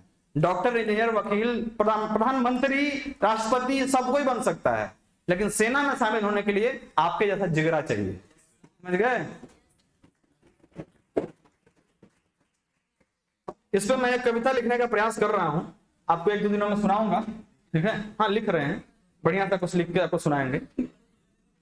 हाँ, सबसे अधिक आंध्र हमने बता दिया सब कुछ इसमें। 14 को तमिलनाडु, 10 को उत्तर प्रदेश। अच्छा, अपने बिहार का भी एक शामिल हुआ है, ठीक है, बताते हैं। बेगूसराय के आसपास एक पक्षी अभ्यारण्य है, नम्मा का है, भूल रहे हैं, तो उसको ध्यान एक बार देख लेना आपको, ठीक है। बेगूसराय जिला में, इतना ध्यान रखना, वहीं से उसको शामिल किया गया है रामसर साइट्स में, ठीक है, बिहार का भी है। ओलंपिक 2024 का आयोजन कहां किया जा रहा है, फ्रांस में, फ्रांस के पेरिस में, ठीक है। हाँ, इसके पहले कहां हुआ था, जापान के टोक्यो में। जब भी आयोजन होते हैं इसके ओलंपिक्स के, तो इसके लिए अलग से पूरी सबका स्टेडियम तैयार करवाया जाता है, मतलब शहर से बाहर हट, जैसे मान लो गया में आयोजन हो रहा है तो गया शहर में होगा नहीं, इन्हें पंचांग तरफ कुछ तरफ बढ़ जाएगा, इन्हें कहीं डोभी भी तरफ बढ़ जाएगा, उन्हें खलिहा जमीन दे के पूरा 200-400 एकड़ घेरवा देंगे, उनमें पूरा स्टेडियम बनवा के खेल होगा, ठीक है। हाँ हाँ, कैसे ओलंपिक, अरे ओलंपिक में जितना पूरा वर्ल्ड में खेल है सब शामिल किया गया है, केवल क्रिकेट को छोड़ के, ठीक है। क्रिकेट इसलिए नहीं क्योंकि इसमें टाइम ज्यादा लगता है और आगे होगा, ठीक है, 10-10 ओवर के 20-20 ओवर करके ये लोग भी करवाएंगे। भारतीय संविधान के प्रस्तावना में धर्मनिरपेक्ष संशोधन में जोड़े गए 42वां संशोधन हुआ बाबू 1973 में सरदार स्वर्ण सिंह कमेटी के रिकमेंडेशन पे इंदिरा गांधी की सरकार में इसमें धर्मनिरपेक्ष, अखंडता और समाजवाद, ये 3 शब्द जोड़े गए थे, ठीक है। कौन कौन शब्द, अखंडता, धर्मनिरपेक्ष और समाजवाद। 42वें संविधान संशोधन 1976 में जोड़ा गया था। एक हुआ 78 में 44वां संविधान संशोधन, इसके तहत जो संसद का कार्यकाल होता था पहले 6 साल का, उसको घटा के 5 साल किया गया, ठीक है। और 61वां संशोधन हुआ जिसमें हमारे वोट देने की उम्र 21 साल थी, लेकिन उसको हटा के 18 साल किया गया। इसको याद कैसे रखेंगे, 61 साल का बूढ़ा बताएगा कि अब वोट 21 में नहीं 18 में दे सकते हो। 61 साल में आदमी बूढ़ा हो जाता है ना, तो बताएगा कि नहीं 21 में नहीं 18 में वोट दे सकते हो। बढ़ेंगे आगे, कौन सा बैंक पहले इंपीरियल बैंक ऑफ इंडिया कहा था, थोड़ा सा यहाँ पे इतिहास समझेंगे। एसबीआई, ये हमने पिछले दिन बताया था, थोड़ा सा इसको और विस्तार से समझेंगे। सबसे पहला इंडिया में बैंक आया, बैंक ऑफ हिंदुस्तान। कौन सा bank, bank of Hindustan, bank of Hindustan. ये कब आया, 1770 में, 1770। ये चला कब तक, 1832 तक, 1832 तक। तब तक 3 और बैंक बनाए गए। कौन कौन, पहला बना बैंक ऑफ कोलकाता, ध्यान रखना, बैंक ऑफ कोलकाता, ये बनता है 1806 में, 1806, लेकिन 9 में इसका नाम चेंज हो जाता है, 1809 में इसको बोलते हैं Bank of Bengal, Bank of Bengal 1809 में। फिर आता है 1840 का दौर, कौन सा दौर? 40। इसमें बनता है bank of Madras, sorry bank of Mumbai, bank of Mumbai कहते थे, बैंक ऑफ बॉम्बे कहते थे, इसलिए मुंबई नहीं, बैंक ऑफ बॉम्बे बना। फिर आता है 1843 का टाइम, 1843, इसमें बनता है बैंक ऑफ मद्रास। ये 3 बैंक बने, कौन कौन? पहला बैंक बाबू सबसे पहले बैंक ऑफ हिंदुस्तान 1770, ये नोट डाउन कर लेना, एकदम पूछेगा, ना पूछा किसी दिन हमारा नाम बदल देना, पक्का बता रहे हैं। 1770 पहला बैंक ऑफ हिंदुस्तान। उसके बाद आगे बढ़ते हैं, चलो 1832 तक। तब तक 3 प्रेसिडेंसी थे, पहले इंडिया में 3 प्रेसिडेंसी हुआ करते थे, तो मुख्य प्रेसिडेंसी 3, कौन कौन? एगो बंगाल, एगो मद्रास, एगो बॉम्बे। तीनों प्रेसिडेंसी में एक बैंक बने। 1806 में बैंक ऑफ कलकत्ता, बाद में नाम बदल के बैंक ऑफ बंगाल 1809 में। फिर आगे बढ़ते हैं 1840 में बैंक ऑफ बॉम्बे, 1843 में बैंक ऑफ मद्रास। अब इन तीनों बैंकों को चलाया जा रहा था, तब तक इन तीनों बैंकों को 1921 में मर्ज कर दिया गया। 1921 में मर्ज करके बना दिया गया इंपीरियल बैंक ऑफ इंडिया। कब? 1921 में। और ये चला 21 से लेके 1955 तक। कब तक? 1955 तक। 1955 में निर्माण होता है एसबीआई का। किसका? एसबीआई का। ठीक है। और एसबीआई का निर्माण होता है तो इसमें जो पूरा पैसा था उसका 60% हिस्सेदारी सरकार अपने पास रख के इसको नेशनलाइज कर देती है। इसका नेशनलाइजेशन होता है 1955 में। ठीक है, कंपनी एक्ट के तहत, क्योंकि इसको आरबीआई ने स्पेशल एक्ट के तहत नेशनलाइज किया था। और बाकी जो और बैंक खुले इसके बाद 14 बैंकों का राष्ट्रीयकरण किया गया 1969 में। कब किया गया? 1969 में। तो कुछ हिस्ट्री समझ में आया? पहला bank bank of Hindustan, line से बोलेंगे, पहला बैंक कब बना, कब तक चला? उसके बाद 3 प्रेसिडेंसी बैंक बने। पहला बैंक ऑफ कलकत्ता, कब? बैंक ऑफ मुंबई या बैंक ऑफ बॉम्बे कब बना? Bank of Madras. तीनों को मिला के इंपीरियल बैंक ऑफ इंडिया कब बना? 1921 से कब तक? 55 में क्या बना? उसके बाद 14 बैंकों का राष्ट्रीयकरण होता है 1969 में। 1969। क्लियर? इतनी बातें आप जरूर याद रखेंगे। बढ़ते हैं आगे। अच्छा, पीएनबी जो है ये भारतीय स्वामित्व में, मतलब सर इसमें जितने भी संस्थापक सदस्य थे ये सब सदस्य इंडिया के थे। क्या के थे? इंडिया के ही थे। और ये बनता है 1894 में। 1894, इसको भी याद रखें। नहीं, 94, 95 लिख दिया होगा, मतलब 2 साल का कभी सेशन ले लिया था है, लेकिन 94 आप याद रखेंगे कि पीएनबी की स्थापना कब होती है? 1894 में। अगला प्रश्न आपके सामने, विद्युत आवेश को भंडारित करने के लिए प्रयुक्त उपकरण कौन सा होता है? इसको बोलते हैं संधारित्र, इंग्लिश में बोले तो कैपेसिटर। क्या बोलते हैं? कैपेसिटर। कैपेसिटर का काम हमने बताया था आपको थर्ड वीडियो में, कि जो पंखा में वो लगा होता है बैटरी जैसा, वही कैपेसिटर है। वो अपने अंदर एनर्जी स्टोर कर रखता है ताकि जब लाइन आए तो पंखा को एक बार हनहना के चलाना है तो अपने अंदर से एनर्जी झोंकेगा, ये चाचा लो चलो, तब चलना शुरू हो जाएगा, सब स्पीड पकड़ लेगा। और जब कभी पंखा स्पीड नहीं चलता तो मिस्त्री आता है और उसको चेंज कर देता है। ठीक है, फिर तेज चलने लगता है। कई बार इसको हम शॉर्ट लगाते हैं, क्यों? तो घामा में रखता है। अलग अलग तरह की दुनिया है। अच्छा, अब आगे देखेंगे ट्रांजिस्टर क्या करता है। ये मतलब एक तरफ से धारा जाने के लिए प्रेरित करता है। ठीक है, हाँ, इधर से जाएगा तो आवे नहीं देगा, आएगा तो जा नहीं देगा। इसका यूज हम लोग इन्वर्टर में देखेंगे। जब तक लाइन होता है तब तक खाली होने से इसमें घुसता है, वापस नहीं जा रहा होता है। जैसे ही लाइन कटता है अब होने वाला काम खत्म, इन्हें से जाना शुरू। समझ गए? एक होता है एम्पलीफायर। एम्पलीफायर क्या करता है कि जो चीजें अपने पास आ रही है उसको इनहेंस करके आगे बढ़ाता है, एम्पलीफाई करके आगे बढ़ाता है।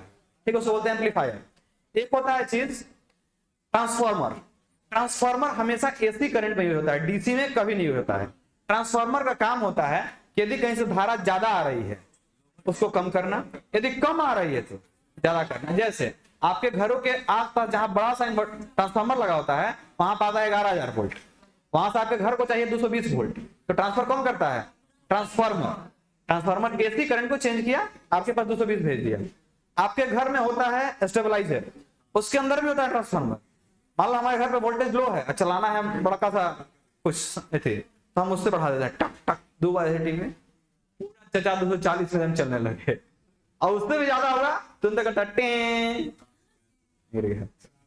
अच्छा, पीछे में उसके एक चीज लगा होता है जो बोलते हैं फ्यूज। फ्यूज होता है वो शीशा और टीन का बना होता है। तो आप हमेशा ध्यान रखेंगे जब कभी आपके घर का कोई भी इलेक्ट्रॉनिक डिवाइस बिगड़ता है, सबसे पहले आपकी जिम्मेवारी होनी चाहिए कि फ्यूज खोल के देखेंगे। नहीं देखेंगे तो आप ठगी के शिकार हो जाएंगे। जानते हैं कैसे? फ्रिज वगैरह वगैरह होता है ना, फ्रिज में फ्यूजवा अंदर होता है। तो इसका सबक हमें तब मिला जब फ्रिज एक बार हमारा चलना बंद हो गया। हम लोग परेशान, काहे नहीं चल रहा है भाई, सब ठीक है चल रहा था, अचानक से बंद कैसे होगा? फिर मिस्त्री को बुलाया गया, हाँ आराम से तो बाहर निकल के, ठीक। जिसके इश्क में आप इतने मसरूफ हैं, जिसके इश्क में आप इतने मसरूफ हैं, वो आपके हैं, इसका क्या प्रूफ है? आप अपने आप को संभालिए। हाँ, तो हम बता रहे थे किसको? फ्रिज खराब हुआ। तो फ्रिज खराब हुआ तो हमने बुलाया मैकेनिक को, क्योंकि फ्रिज था 1 साल का वारंटी। वो आया, बोला किन्ने हैं, पीछे से पर्दा उठाया, नट खोला, देखिए फ्यूज निकाला, तो 15 एम्पियर का शायद उसमें होता है या 5 एम्पियर का। फ्रिज का मतलब फ्यूज का अलग क्वालिटी होता है, 5 एम्पियर 15, जिसमें मतलब जितना धारा जा रहा हो उससे आपका फ्यूज होता है। तो वो फ्यूज निकाला अपने बैग से, निकाल कर लगाया, बोला 300 दीजिए। तो ठीक है, तो साथ वारंटी नहीं था, तो हमको ध्यान नहीं था, वारंटी ने 1 साल हो गया था। तो बोला कि आपका 1 साल बीत गया है। तो किया कुछ, बोला आ गए तो हो गया। तो हम भी कर रहे तो काहे नहीं कर लिए। उस समय से हमको एकदम ध्यान हो गया कि जब कुछ हो तो पहले फ्यूज देख लो, क्योंकि जैसे ही वोल्टेज थोड़ा भी इंटरप्ट होता है ना, फ्यूज अपने आप को उड़ा लेता है। फ्यूज उड़ गया, आपका डिवाइस बच जाएगा, इसीलिए फ्यूज दिया जाता है। और कई वो घर में जो फ्यूज होता है इसे निकालने लगाने वाला, तो मोटा ने पूरा तार लेके से कस देता है, पूरा घर उड़ जाए, फ्यूज ना उड़ना चाहिए। जबकि उसमें जोड़ना कैसा चाहिए, पूरा जो तार छीलिए उसमें से एक और रेशा निकालिए, उस रेशा को उसमें लगाइए, तब उस फ्यूज को लगाइए। लेकिन कॉन्सेप्ट क्या होता है, हाँ रोज रोज उड़ले रहता, पूरा मोटा आने लगा दो, पूरा घर उड़ जाए, फ्यूज ना उड़े। तो फ्यूज का काम आप समझ गए, ट्रांजिस्टर समझ गए, ये परिणामित्र क्या दे रहा है ये अपना समझे। हाँ, अरे ये सब ना पूछा करो। हाँ, अब जो होता हो, ट्रांसफार्मर हम सीधा जानो, इसको समझ कर रखना। अच्छा, ये क्वेश्चन जो होंगे वो एग्जाम में इंग्लिश में भी मिलेंगे, ठीक है। अच्छा, एक बात और ध्यान रखना, जहां पे भी क्वेश्चन को पढ़ने में आपको कंफ्यूजन हो, तो इतनी आपके पास काबिलियत है कि आप इंग्लिश में भी थोड़ा बहुत आइडिया लगा ही लेंगे। जब हिंदी में लगेगा कि दम में समझ में नहीं आ रहा कि इस वर्ड का मतलब क्या होगा, तो इंग्लिश में चले जाना, ठीक है। ऊपर में ऑप्शन होता है इंग्लिश का, इंग्लिश करके देख लेना कि सच्चो नहीं आ रहा हमारा। हाँ, होता है कई बार, जैसे परिणामित्र हम तो कहीं नहीं मारते, तब इंग्लिश देखते हैं उसका, इंग्लिश में ट्रांसफार्मर मार के पड़ जाते हैं। तो इस तरह से आपको देखना होगा, क्योंकि बिहार के एग्जाम्स में इसमें तो कम, लेकिन बिहार के एग्जाम में आप बैठ जाए और गलती ना दे, कोई नहीं सकता है। एकदम मुश्किल किया जा रहा है, कोई गलती देगा हिंदी में, इंग्लिश वाला सही माने। और यकीन मानिए, हम रेलवे का एग्जाम दे रहे थे, उसमें क्या हुआ कि एक फिगर था, मतलब कोई फोटो था कि इसमें से करंट ऐसे जा रहा है, कुछ मतलब बड़ा सा फोटो था, वो हिंदी वाले में आ ही नहीं रहा था। हिंदी वाले में छोटा सा आइकॉन बन गया था कि ये फोटो है, लेकिन है का आप पूरा देख रहे हैं, नीचे इक्वेशन दे रहे हैं। इक्वेशन तो जाना पड़ा, क्योंकि हमने इसके पहले पढ़ाया था पॉलिटेक्निक वालों को, तो पॉलिटेक्निक ने फिजिक्स वगैरह बहुत रगड़ के पढ़ा दिया था, तो वही इक्वेशन हमको दिख रहा था, लेकिन फोटो कहाँ है। फिर उसको इंग्लिश किए, तब देखो फोटो नजर आ रहा है, नहीं देखो, और नहीं देखो तो 1 नंबर चल जाता, वहां से देखे तब बना पाए। इसलिए आपको भी सजेशन देते हैं कि जब कभी क्वेश्चन फंसे, इंग्लिश जरूर देख लेना, भले आपको समझ में आए चाहे ना, ठीक है, इंग्लिश देखना जरूर। ये सब एक्सपीरियंस है। तराइन के द्वितीय युद्ध के पश्चात तुर्की शासन का कौन सा था?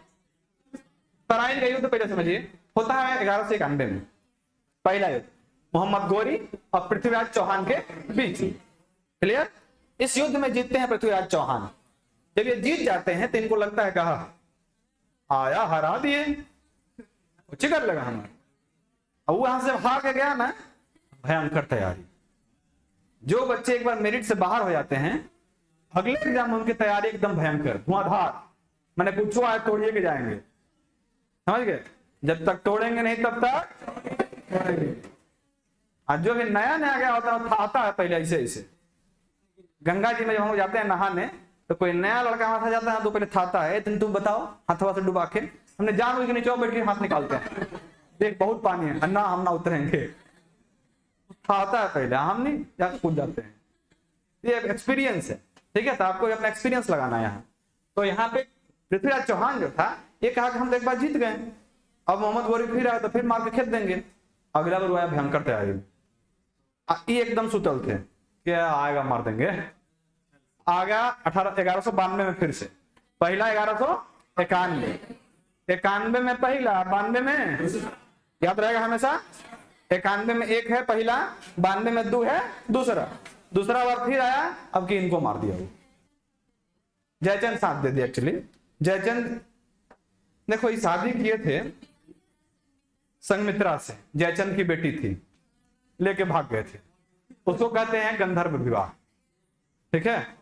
ये वैदिक मतलब शास्त्रों में दिया गया है, इस तरह के विवाह को कहते हैं गंधर्व विवाह, ठीक है? जब लड़की पसंद आ जाए उसको लेके भाग जाओ, ब्याह कर लो, फिर लोग उसको एक्सेप्ट कर लो, उसको कहते हैं गंधर्व विवाह।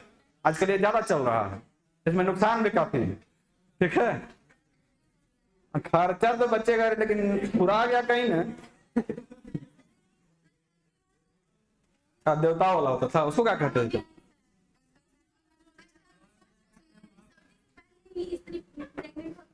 ना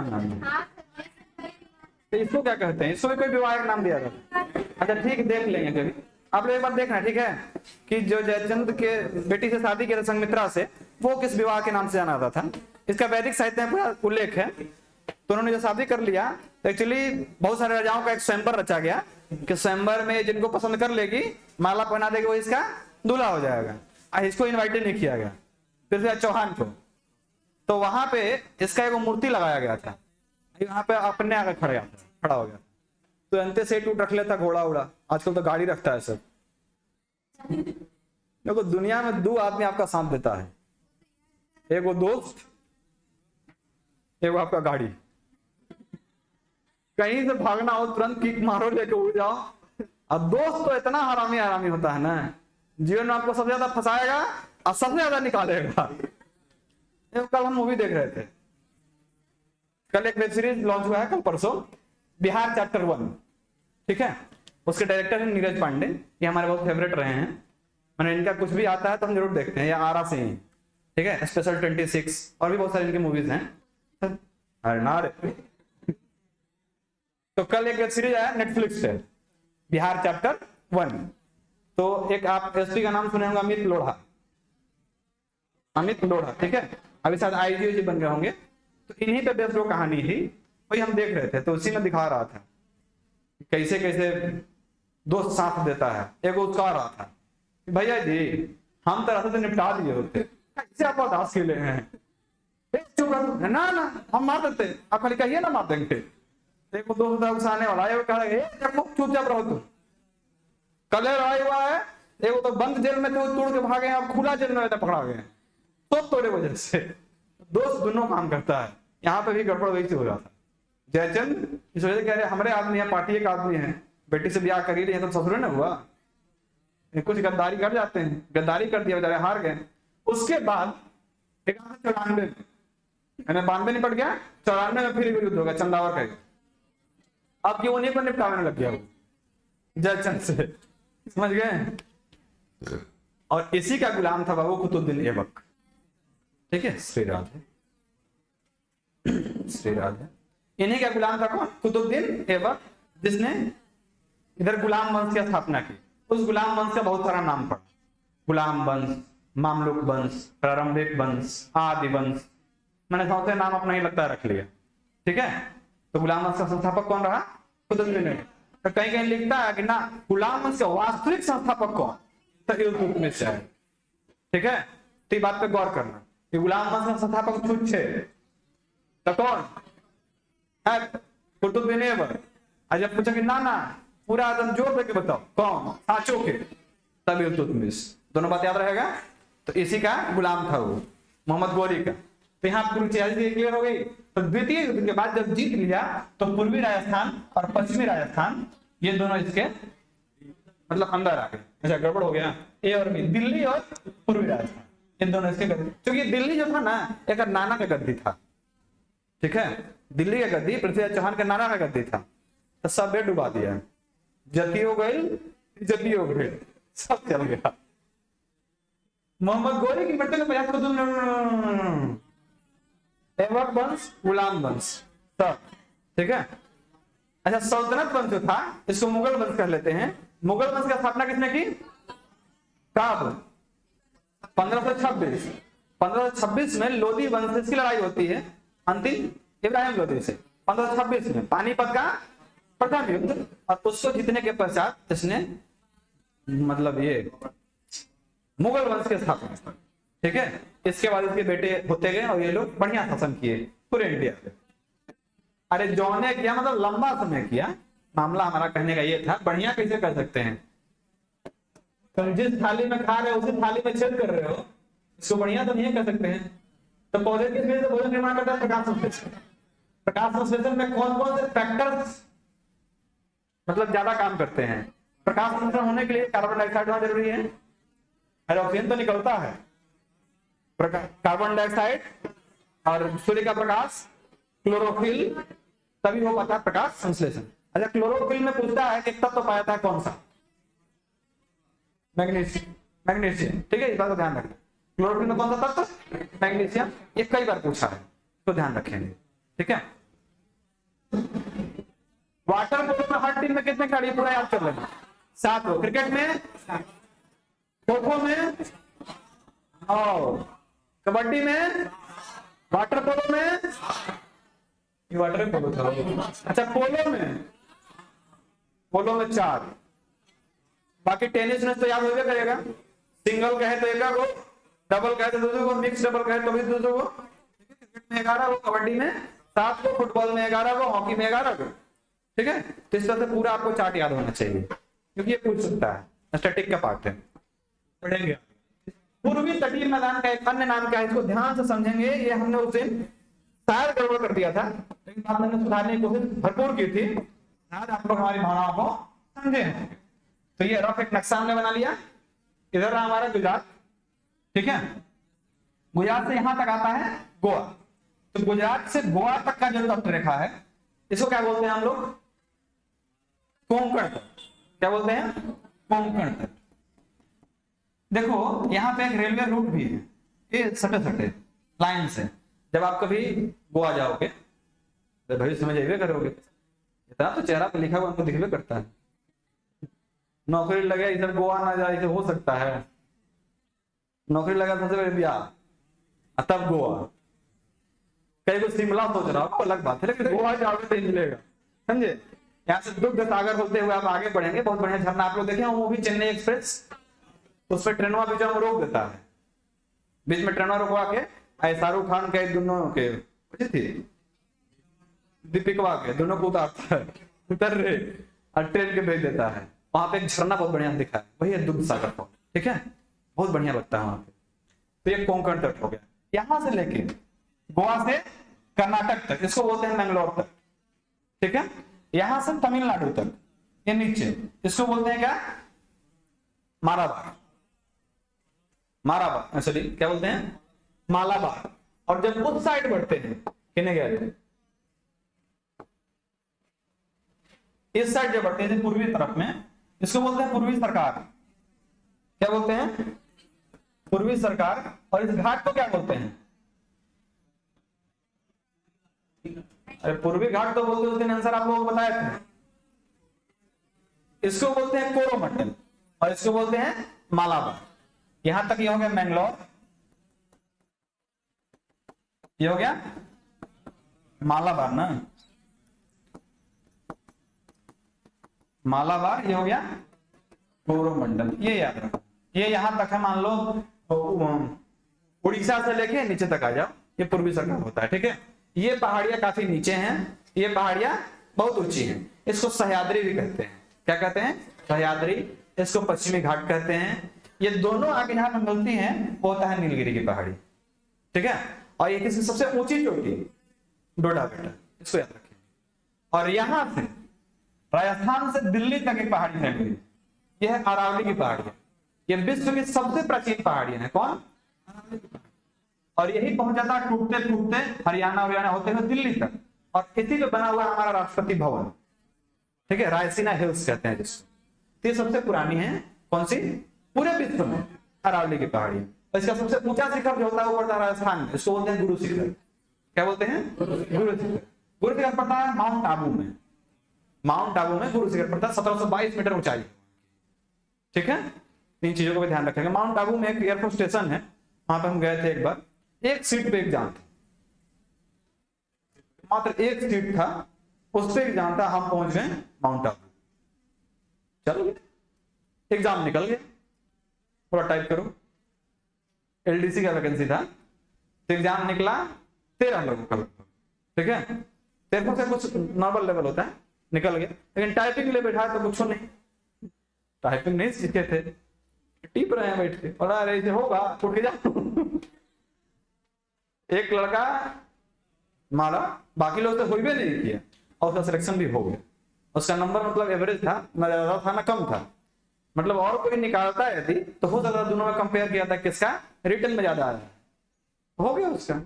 तो उस समय वैकेंसी आती थी ऐसे करके, मतलब एलडीसी का, डीओ का, एमटीएस का, अलग अलग एयरफोर्स स्टेशन अपना अलग अलग लेता था। अभी शायद कंबाइंड करके एक ही साथ ले रहा है, या 2-3 साल से वैकेंसी नहीं आया है, आएगा तो देखते हैं। इतनी सारी चीजें यहाँ पे आपको पता चली। तो कई बार आप लोगों को एक एक सीट के लिए भी वैकेंसी में जाना पड़ेगा बाबू। अभी ना आपको 45-50 दिख रहा है, क्लास हो जाइए। अच्छा इसको बंद कर दें, चलिए क्लास होगा, ठीक है। अब कह रहा है कि कौन सा राजस्थान का मत्स्य जिला नहीं है? कोटा जो है मत्स्य जिला नहीं है। सबसे अधिक मरुस्थल जैसलमेर में 26 लाख वर्ग किलोमीटर, सॉरी 2,60,000 वर्ग किलोमीटर में ये पूरा मरुस्थल फैला हुआ है। तो जो भारत में मरुस्थल प्रदूषित होते हैं थार का मरुस्थल, और यही मरुस्थल पाकिस्तान तरफ फैला हुआ है, इसको वहां बोलते हैं चोलिस्तान, ठीक है। ये भी कई बार पूछा, बीपीएससी पूछ चुका है। निम्न में से वह पर्वत श्रेणी कौन सी भारत में पुरानी है? अभी बता दिया, कौन? अरावली। अच्छा हिमालय की सबसे नई वाली कौन सी पहाड़ी है? शिवालिक की, जो इंडिया में नीचे तरफ है। शिवा जाएंगे शिवालिक के बाद तो आपका आ जाएगा मध्य हिमालय, फिर उसके बाद जाएंगे तो हिमालय, उसके आगे ग्रेटर हिमालय, मतलब बृहद हिमालय, ऐसे तो बढ़ते जाता है। गांधी के राजनीतिक गुरु कौन थे? गोपाल कृष्ण गोखले। गोपाल कृष्ण गोखले के गुरु एमजी रनाडे। गोपाल कृष्ण गोखले के गुरु एमजी रनाडे, ठीक है, याद रखें। बाकी जमनालाल बजाज थे गांधी जी के 5वें पुत्र कहलाते थे।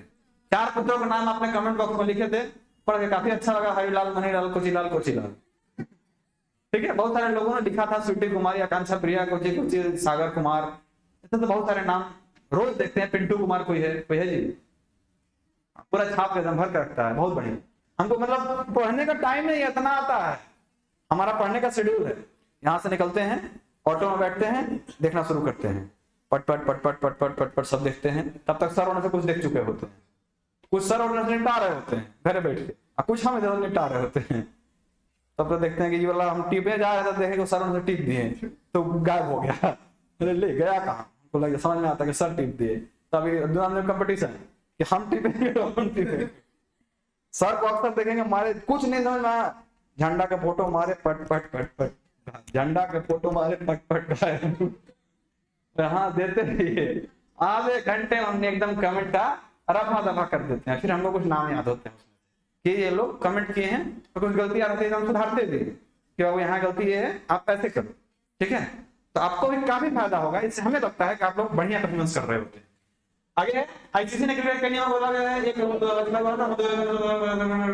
कौन होगा? मलेशिया के अंदर तीसरी रेवाखंडे आधा अध्याय समाप्त हुआ, समझ रहे हो। लेकिन आपको बहुत सारी चीजें सीखने को मिली, बहुत सारी चीजें मिली। अभी हम लोग शुरू करेंगे कुछ ही मिनटों में हिंदी का क्लास, जिसमें हम लोग पढ़ेंगे संधि और संधि विच्छेद, ठीक है। तो दोस्तों आपके साथ मिलते हैं अगले वीडियो में, तब तक के लिए जय हिंद।